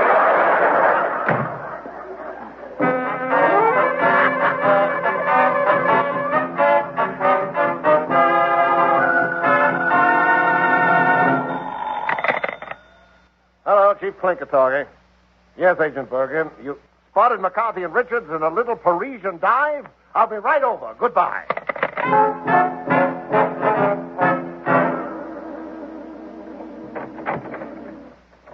Hello, Bergen. Where'd you get this information? I got this from Limey Noble, the international informer. That's him over there. Never mind. I see McCarthy and Richards at that back table. Jiggers, Carol, they've caught up with us again. Make another disguise. Well, we've got you at last. Charlie McCarthy and Carol Richards. Carol Richards. That is very funny. You're talking to Countess Publitsky or Chichornia Welga boatman.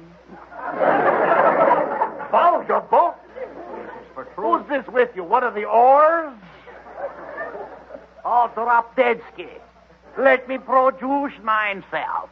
I am the Countess's brother, Sasha. Sasha? Yasha. You know, this routine sounds familiar. Brother and sister, huh? Da, Sasha, remember Mama, her cooking. Oh, da. I remember Mama, her cooking. Remember her borsch with Kurtoflag and Pierogen, und her Shashlik Wurten und Bupplekoffen, mit Krepwalk Vogel. Oh, yeah. I remember Papa. Papa? That was what killed him. He almost killed me. That doesn't sound like Russian cooking. It sounds more like a menu from the UN. UN? Those are the twin brothers.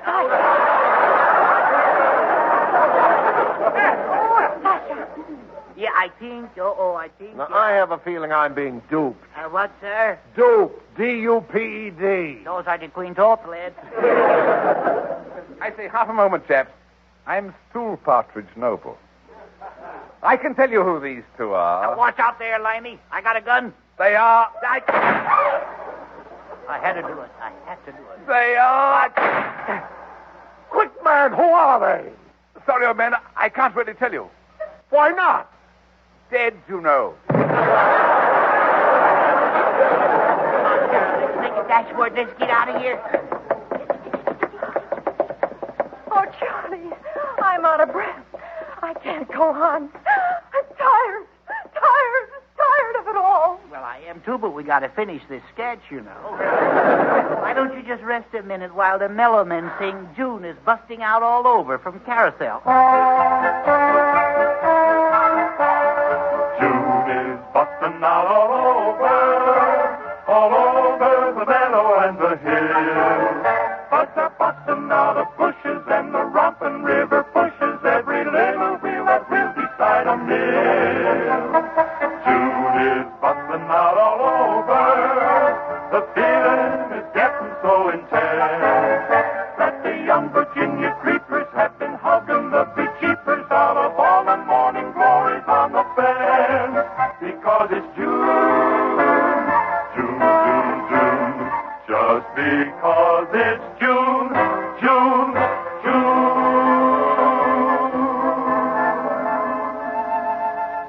March went out like a lion, whipping up the water in the bay. Then April cried and stepped aside, and along came pretty little May. May was full of promises, but she didn't keep them quick enough for some. And the crowd of doubting Thomases was predicting that the summer'd never come. But it's coming, by gum, you can feel it come. You can feel it in your heart, you can see it on the ground. You can hear it in the trees, you can smell it in the breeze. Look around, look around, look around. June is busting out all over the meadow and the hill. But they're busting out of bushes and the romping river pushes every little wheel that wheels beside a mill. June is busting out all over. The feeling is getting so intense that the young Virginia creepers have been hugging up the cheapers out of all the morning glories on the fence. Because it's June, just because it's June, just because it's June, just because it's June.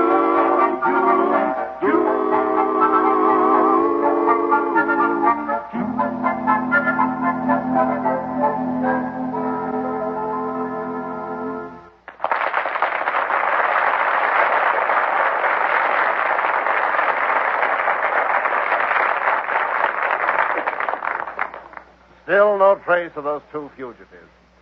Special Agent Bergen, things look bad. We've scoured the countryside. We're running out of old Dutch cleanser. Our last hope is this farmhouse. Let's go in and question the farmer.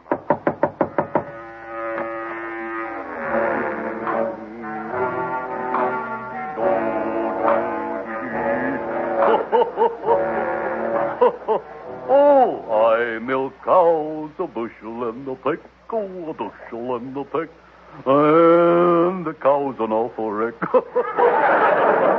Mister, we'd like to talk to you. We're Internal Revenue man. Internal Revenue. Well, why talk to me? There's nothing wrong with my internals. You don't understand? We're T-men. Now, see here, farmer, what's your name? My name, sir, is, well, now, let's see now. I know it as well as I know my own name. Your name, it should be simple. Well, that's what everybody calls me. Never mind. Have you noticed anything strange around your farm? Oh, yes, come to think of it, I have. One of my roosters laid an egg. Oh, no, this can't be. Well, now, that's what my rooster said, too. Gave me quite an argument. I think there are some fugitives hiding around here. You do? Yes. Have you heard any peculiar noises lately? Well, only in my head. I see. No, I mean, besides yourself, have you seen anyone else around here? Well, now, let me see. Let's see now. Well, there was, well, no, that wasn't so peculiar.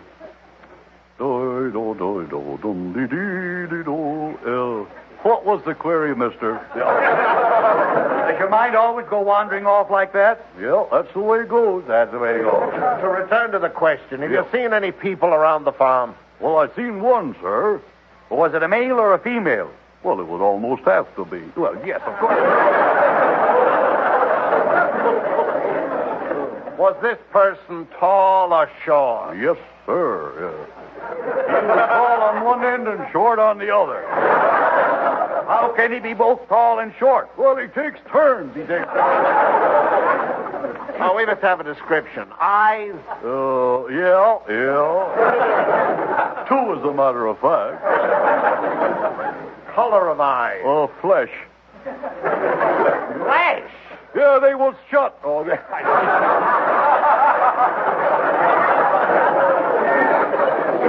Now, look, one of the persons we're looking for is a girl. Have you seen a girl? No.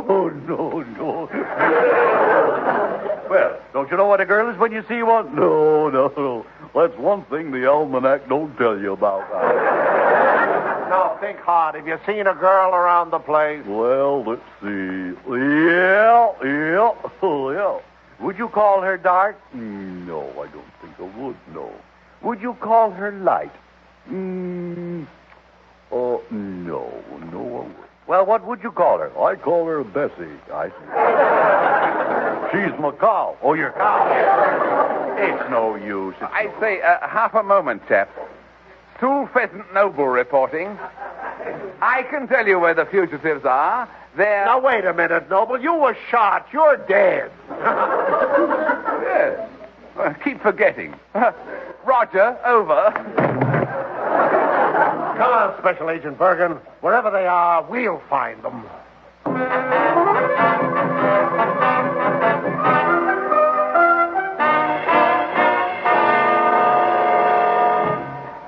Oh, Charlie, this is as low as we can sink. The east side of London. Yes, here is where you'll find the dregs of the gutter, the flotsam and the jetsam of the city, the backwash of humanity. Somebody call me, boy? Who are you? I'm Crooked Kirkwood, head of the International Thieves and Murderers Benevolent Association. Fine organization. This week we're giving blood to the Red Cross. Oh, that's very generous of you. Oh, I don't know. It's not ours. Please, you've got to help us hide. We're in trouble. Well, I'll get you a place to hide if you'll give me a little kiss. You mean you take advantage of me just because I'm desperate, helpless, at your mercy? Yeah. Aren't those the ideal conditions? Now, please, sir, you have to. You just got to let us hide out here. That's Well, all right. Yeah. I'll let you hide in one of our back rooms.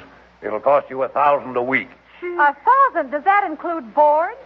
You've got the board with you. Why, you lump-lap, you. Oh, don't make fun of my build, boy. When it comes to physiques, I got it all over you. Take off your girdle and you've got it all over everybody. Honestly, $1,000 a week for a room in this dive. Well, do you want the room or don't you? It has a kitchen with a combination garbage disposal unit and an automatic dishwasher. Of course, the wires are crossed. What does that mean? Well, it'll break your dishes, but you'll have the cleanest garbage in town. We'll take the room. At least we're safe here. They will never find us here. Oh, yes, safe at last. Safe behind these doors. Yes, safe that somebody goofed again. Well, I caught up with you this time. Charlie McCarthy and Carol Richards. Charlie McCarthy and Carol Richards. Faith and Begorra, never heard of them. Faith and Begorra, Faith and Begorra. That's right. She's Faith and I'm Begorra. Hear me, Faith. I could have sworn you were Bridie Murphy. Look, I followed you two all the way from CBS. What did you say, lad? I say I followed you all the way from CBS. Oh, those are the triplets. At last I've got you. This time I know you're Charlie McCarthy and Carol Richards. You just gotta be. Oh, we give up. You've caught us. We'll pay you the $1.85. Pay us? Yeah, what's wrong? Well, you don't owe us the $1.85. We owe it to you. Here's your refund. Oh, no!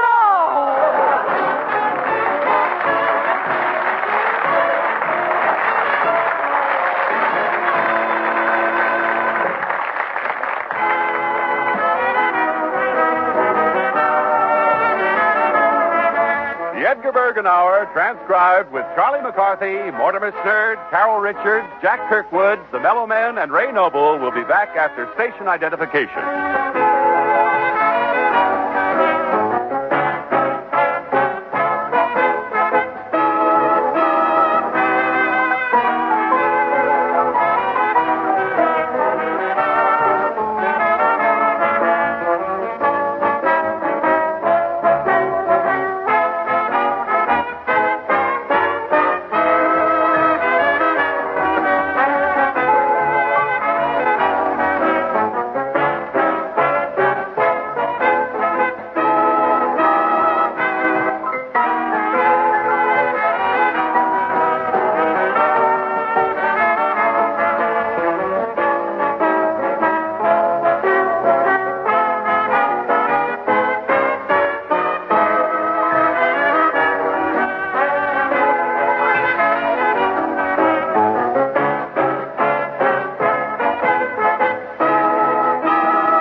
The new Edgar Bergen Hour with Charlie McCarthy from 69 years ago, March 4th, 1956. We'll hear the conclusion in just a moment on Classic Radio Theater with Wyatt Cox.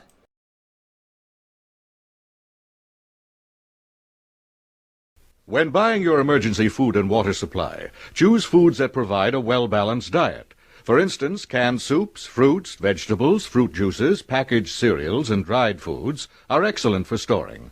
Raisins and chocolate are good energy-building foods and take up little storage space. Avoid storing salty foods because they will only add to the problem of drinking water. Remember, in case of attack, your emergency food and water supply may have to last your family 2 weeks. Now back to the conclusion of the new Edgar Bergen Hour with Charlie McCarthy, 69 years ago, March 4th, 1956. From Hollywood, it's the new Edgar Bergen Hour with Charlie McCarthy, Mortimer Snerd, Carol Richards, Jack Kirkwood, the Mellow Men, Ray Noble, and yours truly, John Heaston.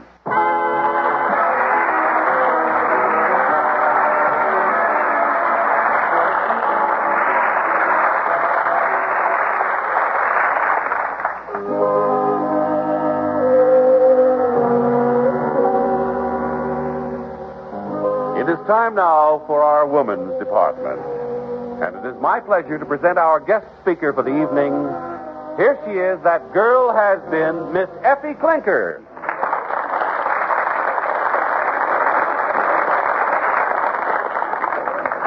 Hello, I say, Effie, old girl, you don't look so good if I do say so myself. Well, you see, last night I was dancing at the Lonely Heartburn Club, you know.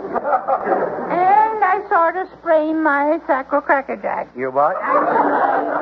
Silly acrobat. No. My sacred Cadillac. Yes. Sacroiliac. That's the one. Yes. I was all around it. Yes. Yes, it was just awful, Mr. Noble. Did you ever throw your sacro thingamabob out? No, I mean, why should I throw it out? I'm not through with it yet. No. If he wasn't a man, I'd hate him. Well, you really don't look at all well, Effie. Well, now, don't get me all killed here. No. Do you have any other ailments? Oh, goodness, yes. I'm just loaded with misery. Yes. For instance? Yes, that too, yes. Last week, my floating rib ran aground. It did. And my hay fever. That's nothing to be sneezed at. No, I can imagine that. Let's face it. I have reached the age where no matter what direction I spell nature's, it doesn't do me any good. Maybe you need some vitamins, Effie, you know, to build up your resistance. Oh, you silly boy. Who wants to resist? Why don't you try? All right. No, Effie, really, personally, I think everybody should take vitamins. That's an interesting observation. Oh, I do really, yes. You seem to be quite sold on them. Oh, vitamins, very good, old boy. Do you think they do give good results then? Oh, positively, yes. Oh, yes. My uncle took vitamins for years. And let me tell you, he died in the pink of condition. Yes, I wish he'd join his uncle. No, I'm afraid there's not a chance of that, old girl. Why, I'm so healthy, it's sickening. Yes. Well, I've got news for you, Ray. Uh-huh. If anybody tells you you're looking good, slug 'em. No. But look here, look. Now, my doctor says I'm a perfect specimen. Yes, you are, but of what? Oh, no. Well, there's one thing I know for sure. One's health depends on one's teeth an awful lot. There's a lot in that. Oh, teeth are very important. Lots in that. Oh, yes. Last year, my sister failed to see her dentist twice a year, and last night she was rushed to the hospital, old boy. Oh, that's too bad. Yes. Oh, that's bad. What for? Well, she was having a baby. Oh, I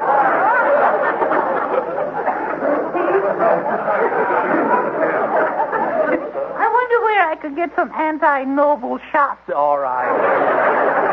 Now, that's going too far, Effie. And now many of our listeners have been writing in asking for your views on health. And I think it'd be nice if you could answer some of their questions. Yes. Well, shoot the query to me, dearie. All right, I'll shoot the query. Here is the first letter. Read it. Well, it says, what is the best way to get rid of a little wart? Divorce him. No. Another listener writes, Dear Miss Clinker, what should I do about the ringing in my ears? Answer it, you dope. No. Here's another letter. My hair keeps falling out. Will it ever stop? Yes, it will when it reaches the floor. Yeah. Are you sure you didn't send that one, Eddie boy? No. Now, this listener writes, what's good for a stinking headache? Chlorophyll aspirin. Dear Miss Clinker. That's me. Yes. What's the best way to get rid of a constant pain in the neck? Send her home to mother. Yes.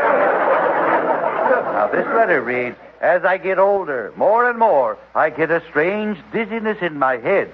What should I do? Well, I'd say stay off your head for a couple of weeks. Yes. Well, now our time is up. Well, that's a nice direction. Yes. Do you have any parting advice for our audience? Yes, I do. No matter how old you are, girls, keep your chins up and your girdle tight. Good.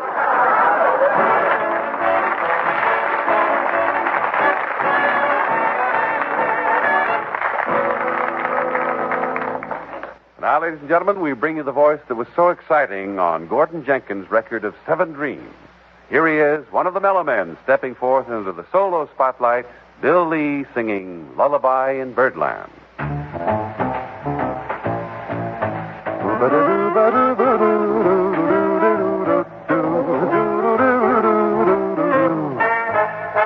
lullaby of birdland, that's what I always hear when you sigh. Never in my wordland could there be ways to reveal in a phrase how I feel. Have you ever heard two turtle doves bill and coo when they love?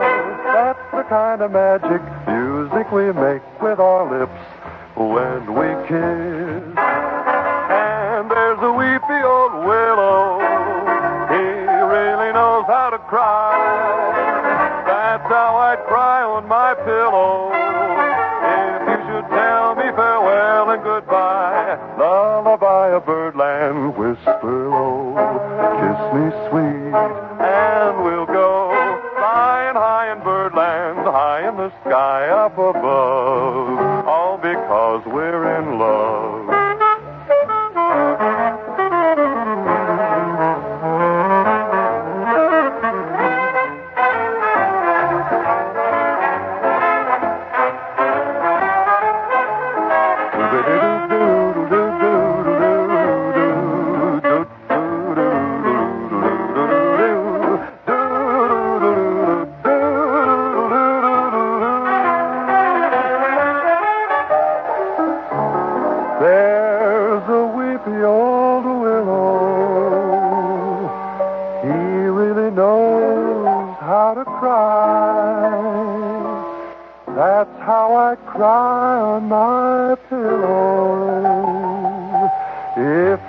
Tell me farewell and goodbye. Lullaby of birdland, whisper low, kiss me sweet, and we'll go flying high to birdland, high in the sky up above. We're flying high in birdland, happy little birdland, all because we're in love.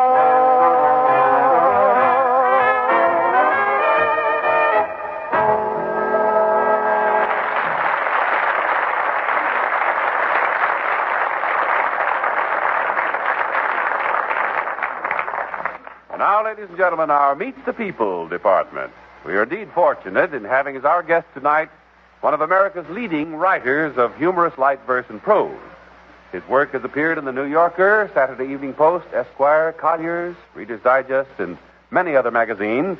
And two of his recent books, It All Started with Columbus and It All Started with Europa, have been hailed as humor classics and were recent national bestsellers. At present, he is professor of English at Scripps College in Claremont, California. Here he is, Dr. Richard Armour.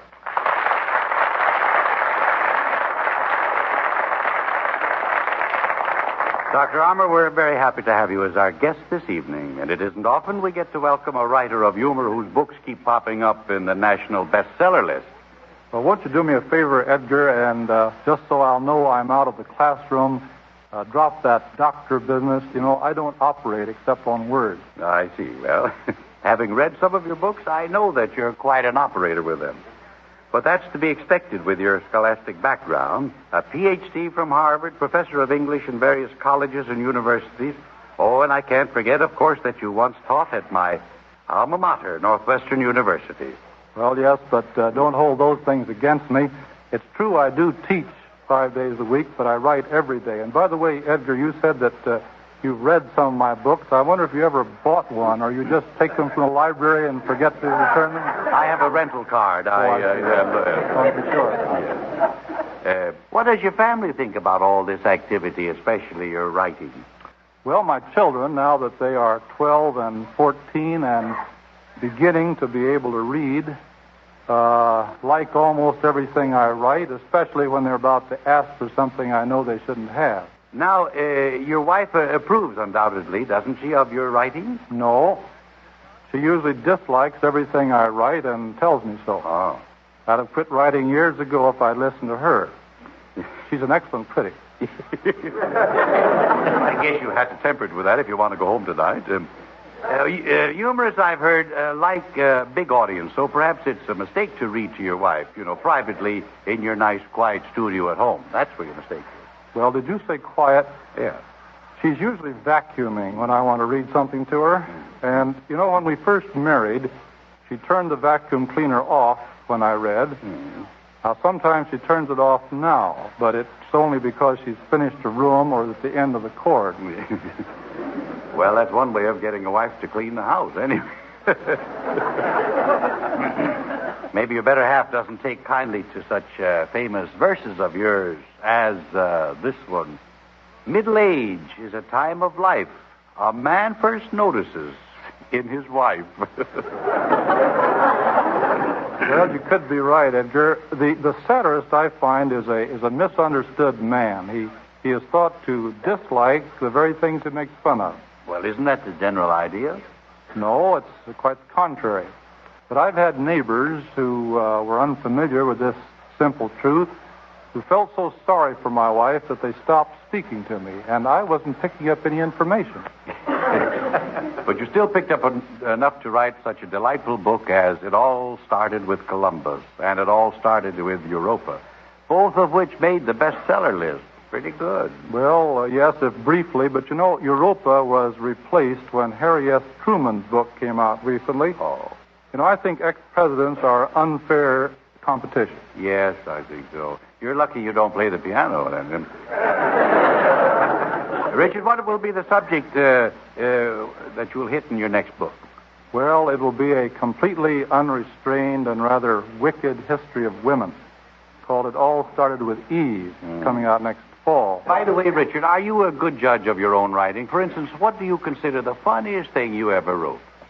Well, that's a tough one to answer. I suppose that should be judged by my readers and not me. But I'm least proud, I think, of some of the light verse that seems most popular. For instance, that goat piece, Why Reeks the Goat on Yonder Hill, Who Seems to Dote on Chlorophyll. But, you know, I happen to like the things I'm working on at the moment, and so just now I like these rather absurd, crazy like a fox histories. Oh, yes, yes. Well, full of epigrams, such as the one about the Greek statue. I remember that one. You wrote, and I quote, of course, the art of wearing a fig leaf without suspenders was lost with the Greeks. That was before Scotch tape, too. Yeah. You think maybe the fig leaf will come back with this age of Scotch tape? Good. For summer wear. The bikini bathing suit hasn't far to go, has it? No. And then there's one writing about the Middle Ages, I remember. One of the best things about being a monk was that you could slop around all day in your bathrobe. Well, that could be, too. And here's one I like in your European history about Cleopatra. If there's a moral to her story, it is that a queen can get only so far in a reclining position. Edgar, more reclining than declining, I'd say. And you know those Nubian slaves, those huge slaves who kept flies off her by waving those ostrich plumes? That was probably the first instance of shooting the breeze. Maybe they were the members of the first fan club. Yeah, you could go. Did I hear someone turn on the vacuum cleaner? You know, Richard, when you get up to more modern history, I like your business about Stalin and Lenin working hand in glove in order not to leave fingerprints. That's a smooth one. Or in your American history, Benjamin Franklin was self-educated, which means that he was too poor to go to school and therefore got a good education. Well, Edgar, you know one of my so-called history books is dedicated in these words to history students and history teachers who for generations have made each other equally unhappy. Richard, how do you go about writing a funny book? Some people claim that writing is a combination of inspiration and perspiration. Well, I'm usually working against deadlines, and I'd add still another word, desperation. Yes, I think so. The seat of my inspiration is usually approximately where I apply the seat of my pants to the chair in front of the typewriter. I find ideas come from everywhere, and if they don't come, I go out and get them. Frequently from newspapers, which I think offer a good reflection of humanity. Well, now, if I were writing about dogs, assuming dogs are my readers, I would write about what interests dogs. Lamp posts, fire plugs, other dogs. Other dogs, yeah. I think it's people, though, I'm writing for. And now, as a professor of English, you've no doubt studied this question of comedy very seriously. Professor, maybe you've even discovered what sends audiences into hysterical laughter. Well, if I knew, I'd tell you, and I know you'd appreciate it. But, and I'd use it. But I think that just as there are some kinds of tragedy that are too deep for tears, I think also there are some types of comedy that go beyond laughter. In other words, I think it's possible that you might have a response of silent appreciation. Well, do you mean then that maybe some of the comedy I do here is sometimes we had a few jokes this evening that they are so beautiful, so subtle that they deserve silent admiration? I'd like to think that, yes, I would. Wouldn't it be encouraging if we could? Would you like to go home and think it over and come back next week and answer? Try for the 64,000. Yeah. Well, we like to think so too. There's one thing you never can be quite sure of what the jokes will do. After all, the ability to laugh, you know, is a human characteristic. In fact, it's one of the few sure distinctions between man and the animals. There may be others. However, I think the ability to laugh may also be one of the distinctions between free people and slaves, because I believe that for all their recent efforts to smile, the sourpuss is as much a symbol of the communists as the hammer and sickle. Well, I'll applaud that. I certainly agree with you. And this is, I think he's right. I can speak on that with a little authority because I visited Leningrad and Moscow in 34 and in 35 or 6. I was on a cruise there. I had a free ride. I was an entertainer on the boat then. I went to the amusement park in Leningrad, and I saw nobody amused there. And on the streets, and in all of Leningrad and Moscow, they were healthy people, they were polite, but I never saw anybody laugh. I went to the marriage bureau, they had an argument there, they divorced and married at the same place. There was an argument, but there was no laughter. And, well, you wouldn't expect laughter in the marriage bureau, would you? Well...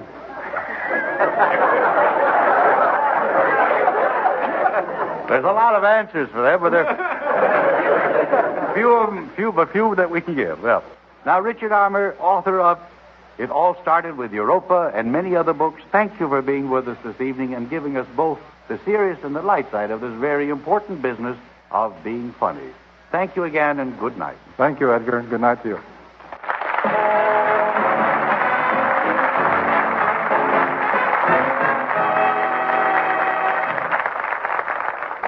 Ladies and gentlemen, there are many singing groups in the music world, but we have our premium men, and they're mellow. Here they are, the Mellow Men, singing Bonnie Blue Gal. Her arms are where I long to be, 'cause I love the Bonnie Blue Gal who gave her heart to me.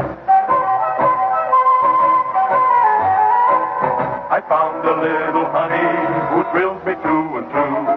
Roses in her golden hair and dressed in pretty blue. I'm always thinking of her wherever I may be, 'cause I love the Bonnie Blue Gal who gave her heart to me. Her arms are where I want to be, 'cause I love the Bonnie Blue Gal who gave her heart to me. No matter where I travel, she's with me all the way. Close to me within my heart through every night and day. As soon as I can make it, I'll hurry back to see my sweetheart, the Bonnie Blue Gal who gave her heart to me. Her arms are where I want to be, 'cause I love the Bonnie Blue Gal who gave her heart to me. I'm gonna quit my wandering, I'm gonna settle down and find a little house for us way out beyond the town. I'm gonna get us in there and throw away the key and love the Bonnie Blue Gal who gave her heart to me. Her arms are where I want to be, 'cause I love the Bonnie Blue Gal who gave her heart to me. Her arms are where I want to be, 'cause I love the Bonnie Blue Gal who gave her heart to me.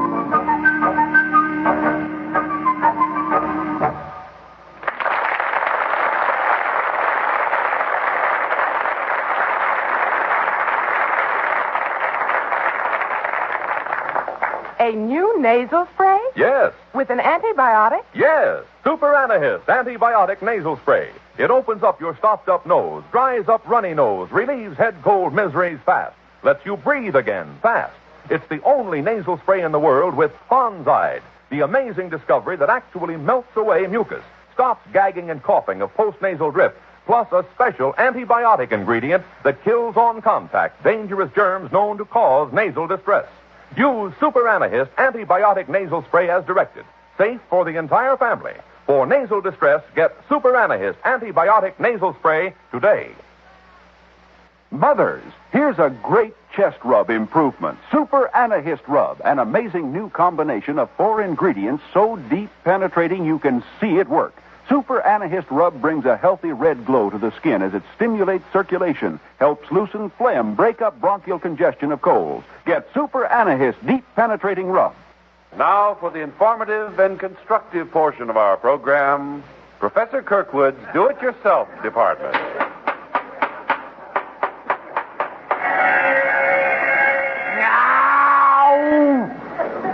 Ladies and gentlemen, many men drink deep of the cup of knowledge. We now present a man whose nose is always wet. Professor Kirkwood.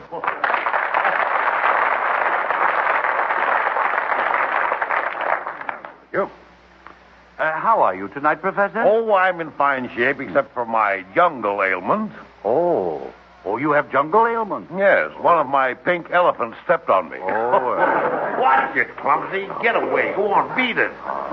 They're crowding you, are they? Yeah, he's a big one, that one. You know? Yes, he was big, yes. Well, now, before he comes back, Professor, you'd better tell us what your subject is for us tonight. Well, many of my loyal fans have been kind enough to write and ask me how to break into a house.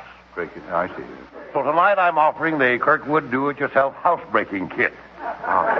Remember, folks, you can't go wrong with this kit. It has the good housebreaking seal of approval. Professor, a housebreaking kit is preposterous. What will some men do for money? Yes, indeed. That's right, boy. Some of them will even stoop to ventriloquism.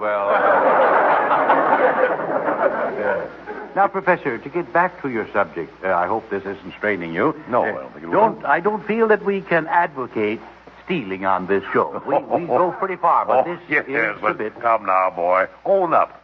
How many dimes have you picked up feeling in payphones?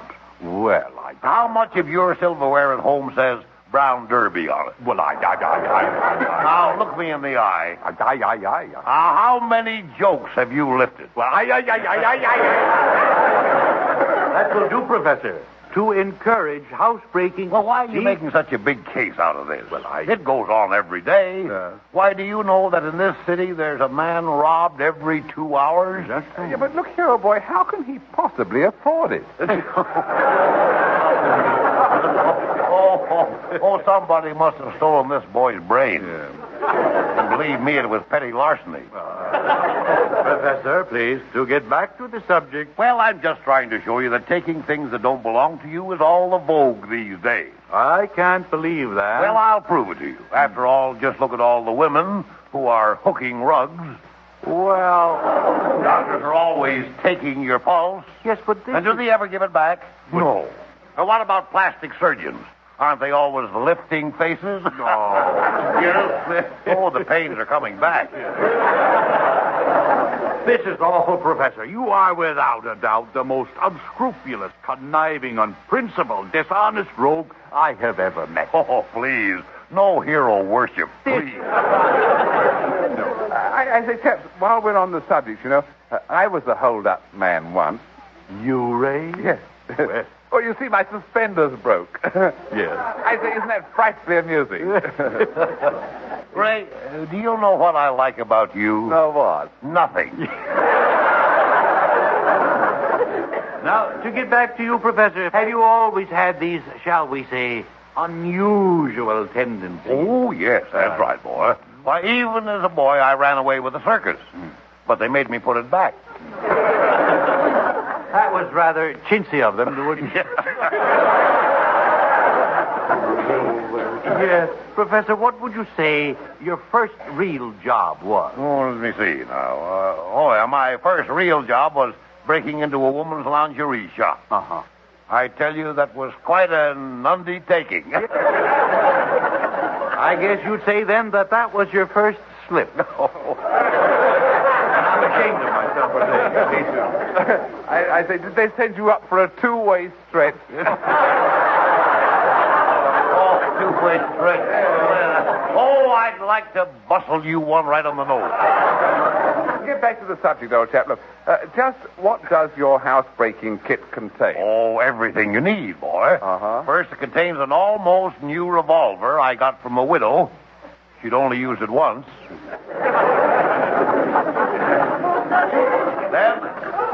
Then there's a can of glue in case you want to stick up a bank.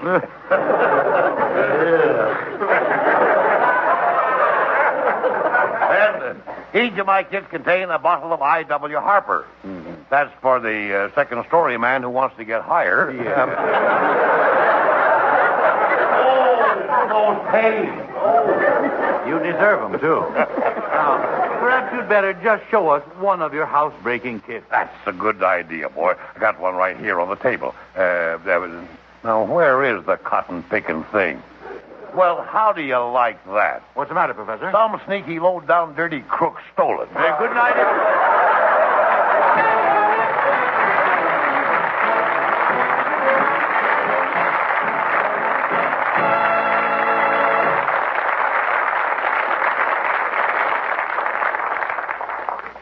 Folks, tonight the commercial is really a newscast because tonight we're going to bring to you news about the most exciting television sets ever built. New 1956 CBS television sets with all 9 of TV's most wanted advances. And here's John Heaton to give you the whole story. Thanks, Edgar.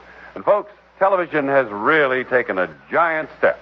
And when you see the great new 1956 CBS television sets, you'll realize how far TV has come since you bought your present set. See new CBS robot tuning that changes channels automatically at the touch of a button. See new CBS remote control that lets you tune your set from your chair anywhere in the room. Hear the CBS choir of speakers with superb 3-speaker high-fidelity sound. And those are just a few of TV's 9 most wanted advances found only in the new CBS TV sets. CBS sets are made by a division of the Columbia Broadcasting System to give you more of the best than all the rest. And they're at your dealers right now, priced from $149.95. So make your next set a better set. Make it a CBS. And now here's Edgar Bergen. It's time for another bit of sage advice from our rural philosopher, Mortimer. And here he is with Snurg's words for the birds.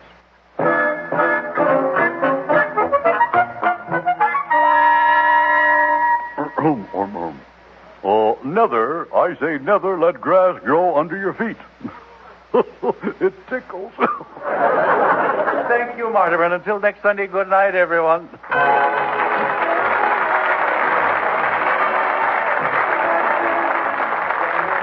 Remember to listen to Edgar Bergen with Charlie McCarthy, Mortimer Snurd, Ray Noble, and the Air Ensemble next Sunday at the same time. Tonight's Edgar Bergen Show with Jack Kirkwood, Carol Richards, Bill Lee, and the Mellow Men was produced and transcribed in Hollywood by Sam Pierce. Script by Cy Rose, Zeno Clinker, and Hilda Black. This is John Heaton speaking.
And the new Edgar Bergen Hour with Charlie McCarthy, 69 years ago, March 4th, 1956, here on Classic Radio Theater with Wyatt Cox. We'll wrap up this entourage with an episode of Superman. That comes up next.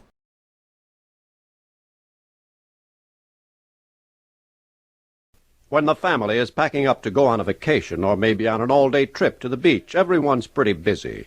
Dad is sure the car is in good condition, Mom sees to it that food and extra clothing is packed, and of course we can always count on the kids to bring special equipment, everything from a tennis racket to a portable radio. The same thing is true in preparing for possible enemy attack. Everyone should have a job to do and know when to do it. Be sure that everyone in your family is assigned a job to do in case of enemy attack. Now another episode of Superman and the Mystery for Superman. This goes back 83 years to March 4th, 1942. Presenting the transcription feature, Superman. Look, up in the sky. It's a bird. It's a plane. It's Superman. Yes, it's Superman, strange visitor from the planet Krypton, who came to Earth with powers and abilities far beyond those of mortal men. Superman, who can leap tall buildings at a single bound, race a speeding bullet to its target, bend steel in his bare hands, and who, disguised as Clark Kent, mild-mannered reporter for a great metropolitan newspaper, fights a never-ending battle for truth and justice. When Lois Lane vanished from the train that was bringing Clark Kent, Jimmy Olsen, and the girl reporter back to Metropolis, Kent suspected foul play. But soon after her mysterious disappearance, she called the Daily Planet office, said she had uncovered the story of the century, and asked editor Perry White to deliver $20,000 to 407 South Street immediately. Puzzled, White ordered a check cashed and proceeded to the address carrying 20 $1,000 bills, leaving Clark Kent at the office to take the story when it was phoned in. 2 hours later, a phone call came through from White. Everything was okay, he said, but he needed another $20,000. Kent protested that Mr. Darwin, the Daily Planet cashier, wouldn't accept his authorization for that much money. White said he would call Darwin directly and ordered Kent to bring the money to 407 South Street. As our story continues today, the elderly cashier has just entered Clark Kent's office, obviously disturbed. I don't quite understand it, Mr. Kent. It's very puzzling. What did Mr. White say when he called you? Simply to issue another check for $20,000, cash it at the bank, and turn the money over to you. He was very explicit about it. Well, you don't have to bother, Mr. Darwin. But you mean I'm not to issue the check? That is exactly what I mean. Mr. Kent, I received definite orders from Mr. White. I know. Just ignore them. Oh, but how can I? I've been with the Daily Planet 20 years, Mr. Kent, and I've never disobeyed an order yet. Well, don't you worry. I'll take full responsibility for this. I'm going down to see Mr. White, and I'll tell him I countermanded the order. Oh, you know where he is? Yes, at 407 South Street. Miss Lane is with him. Oh, I see. Hadn't you better take the money with you, Mr. Kent? No, he really doesn't need it. Doesn't need it? No. Strange. Over the telephone, Mr. White said it was imperative he have the money immediately. Don't you worry about it, Mr. Darwin. I'll explain everything to Mr. White. I don't know, Mr. Kent. Is there any way of reaching Mr. White by phone? I'm afraid there isn't. But I'll be seeing him shortly, and I promise you I'll straighten everything out. I hope so, Mr. Kent. I wouldn't want Mr. White to think I deliberately disobeyed him. Well, he won't. Now, I've got to go now. You'll be sure to explain my position to Mr. White. Absolutely.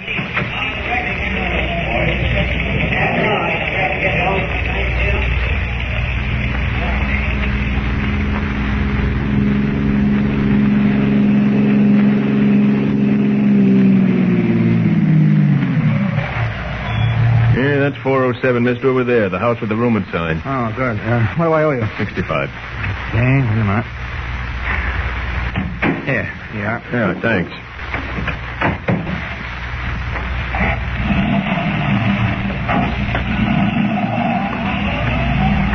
Now, let's see what we have here. Rooms for rent, day a week. That's a strange place to uncover the story of the century. Well, let's see. No name on the bell. probably doesn't even ring. Surprise, it does ring. And someone's coming to answer it. A woman.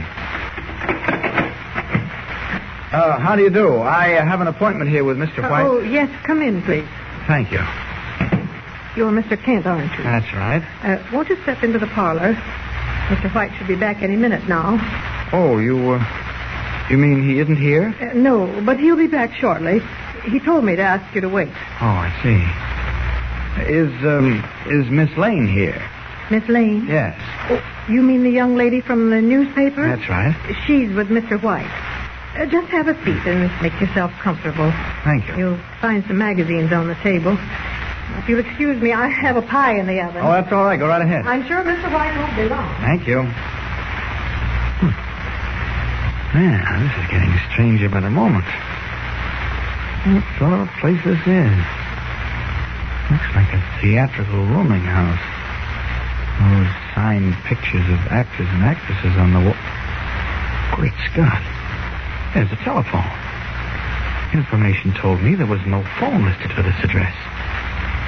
Oh, well, maybe it's disconnected. Oh, it certainly is not.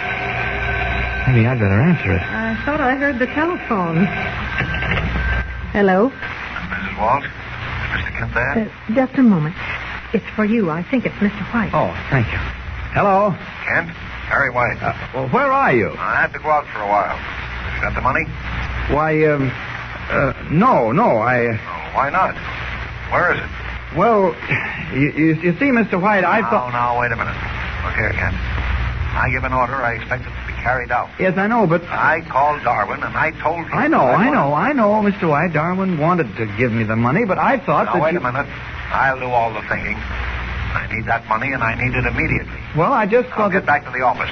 Tell Darwin to cash the check and send it over. All right, I'll bring it myself. No, you won't. You stay at the office. But... This is going to break soon. Well, who'll I send it with? Jimmy Olsen.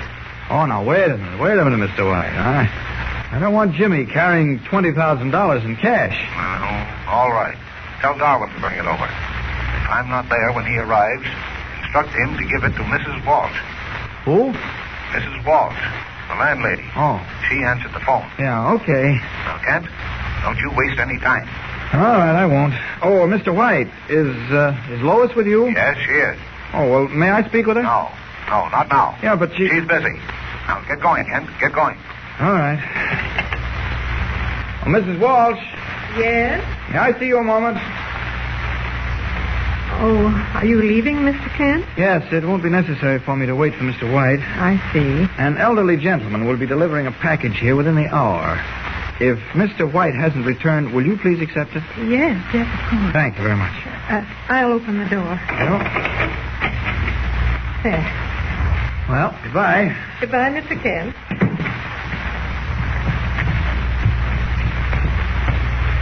Oh, good. This taxi's just what I'm looking for. Yes, sir? The Daily Planet building. Right. And, you'd better step on it.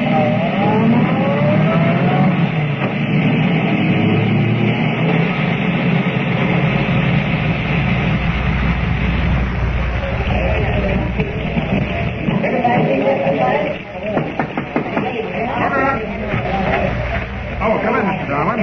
Thank you. You wanted to see me, Mr. Kent? Yes, I spoke to Mr. White, and you were quite correct. He wants that money, the second $20,000. Yes, I was quite sure he did. He was very emphatic about it when he spoke to me. Yes, well, you're to issue a check, cash it, and deliver the money to him at 407 South Street as soon as possible. I'm to deliver it? Yes, and in case Mr. White isn't there, leave the package with Mrs. Walsh, the landlady at that address. Of course, Mr. Kent, I'll do anything you say, but I don't particularly like the idea of being responsible for that much currency. We're just following orders, Darwin, you and I.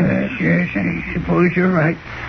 Well, I'll get down to the bank immediately. Yes, you'd better jot down the address, too. 407 South Street. No, I'll remember it. All right. You don't know what Mr. White's doing with all this money, do you, Mr. Kent? I haven't the faintest idea, Darwin. He hasn't let me in on his little secret.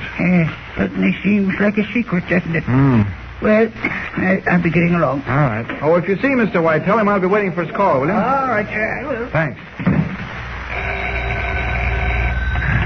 Clark Kent speaking. Hello, Clark. Lois. Did that money leave yet? Well, Darwin, the cashier, is on his way over with it. Lois, for the love of heaven, what's this all about? I can't tell you now, Clark, but it's a terrific story. You say that Darwin left with the money. Yes. Will you tell me why you need $40,000? You'll find out. Incidentally, Mrs. Walsh said that you were a very handsome young man. Yes, that's another thing. Who is Mrs. Walsh? And what are you and Mr. White doing at a rooming house? Getting the biggest story of the century? I think you're just jealous because you're not in on it. Oh, don't be ridiculous. Lois, are you sure all this is on the level? It looks suspicious to me. Suspicious? Yes. What do you mean? Oh, I don't know. I just don't like the looks of it. Well, you will when we're ready to phone the story in. I've got to go now. Just sit tight, Clark. So long. Oh, Lois, wait. Oh. She hung up. Well, orders or no orders, I'm going down to 407 South Street and sit there until either Lois or White shows up. Come in. Hello, Mr. Kent. What? You... I don't blame you for staring at me, but really, I'm not a ghost. Lois. I wanted to speak to you before seeing Mr. White. Now, wait a minute. I just talked to you over the phone just a second ago. You what? I talked to you over the phone. No, not me. I haven't been near a phone for 24 hours. You mean to say you didn't call this morning and ask for $20,000? Are you crazy? Oh, I'm beginning to think so. Yeah. Where have you been all this time? Well, it's a long, strange story. Well, now, wait. Before you tell it to me, let's get a few things straightened out. Did you or didn't you call here last night, this morning, and less than a minute ago? I told you, Clark. I haven't been near a phone. Yeah, all right. Weren't you at 407 South Street? Where? 407 South Street, a rooming house. Never heard of the place. Weren't you with Mr. White? Of course not. Hey, Clark, have you lost your mind? Lois, I think I have. I think I'm stark raving mad. Well, we can't blame Clark Kent very much for thinking he's lost his mind. Strange things are happening in this baffling mystery. Why do Lois and Mr. White want $40,000? What is the answer to this very strange puzzle? Don't miss the next revealing episode. Tune in and follow the baffling story with Superman. Don't forget, tune in again for the next thrilling episode with Superman. Look, up in the sky. It's a bird. It's a plane. It's Superman. Yes, something weird is going on. 83 years ago, March 4th, 1942, Superman here on Classic Radio Theater with Wyatt Cox. Tomorrow, Gunsmoke, Calling All Cars, Did Justice Triumph, The Adventures of Frank Merriwell, and Lum and Abner. On Thursday, an hour-long presentation of Suspense, along with Night Beat and Mr. President, and more in this Superman story. And then we'll move on to Friday, where we'll have The Lives of Harry Lime, The Adventures of Sherlock Holmes, This Is Your FBI, X-1, and Claudia. Have yourself a great day. We'll see you tomorrow for another podcast of Classic Radio Theater. I'm Wyatt Cox.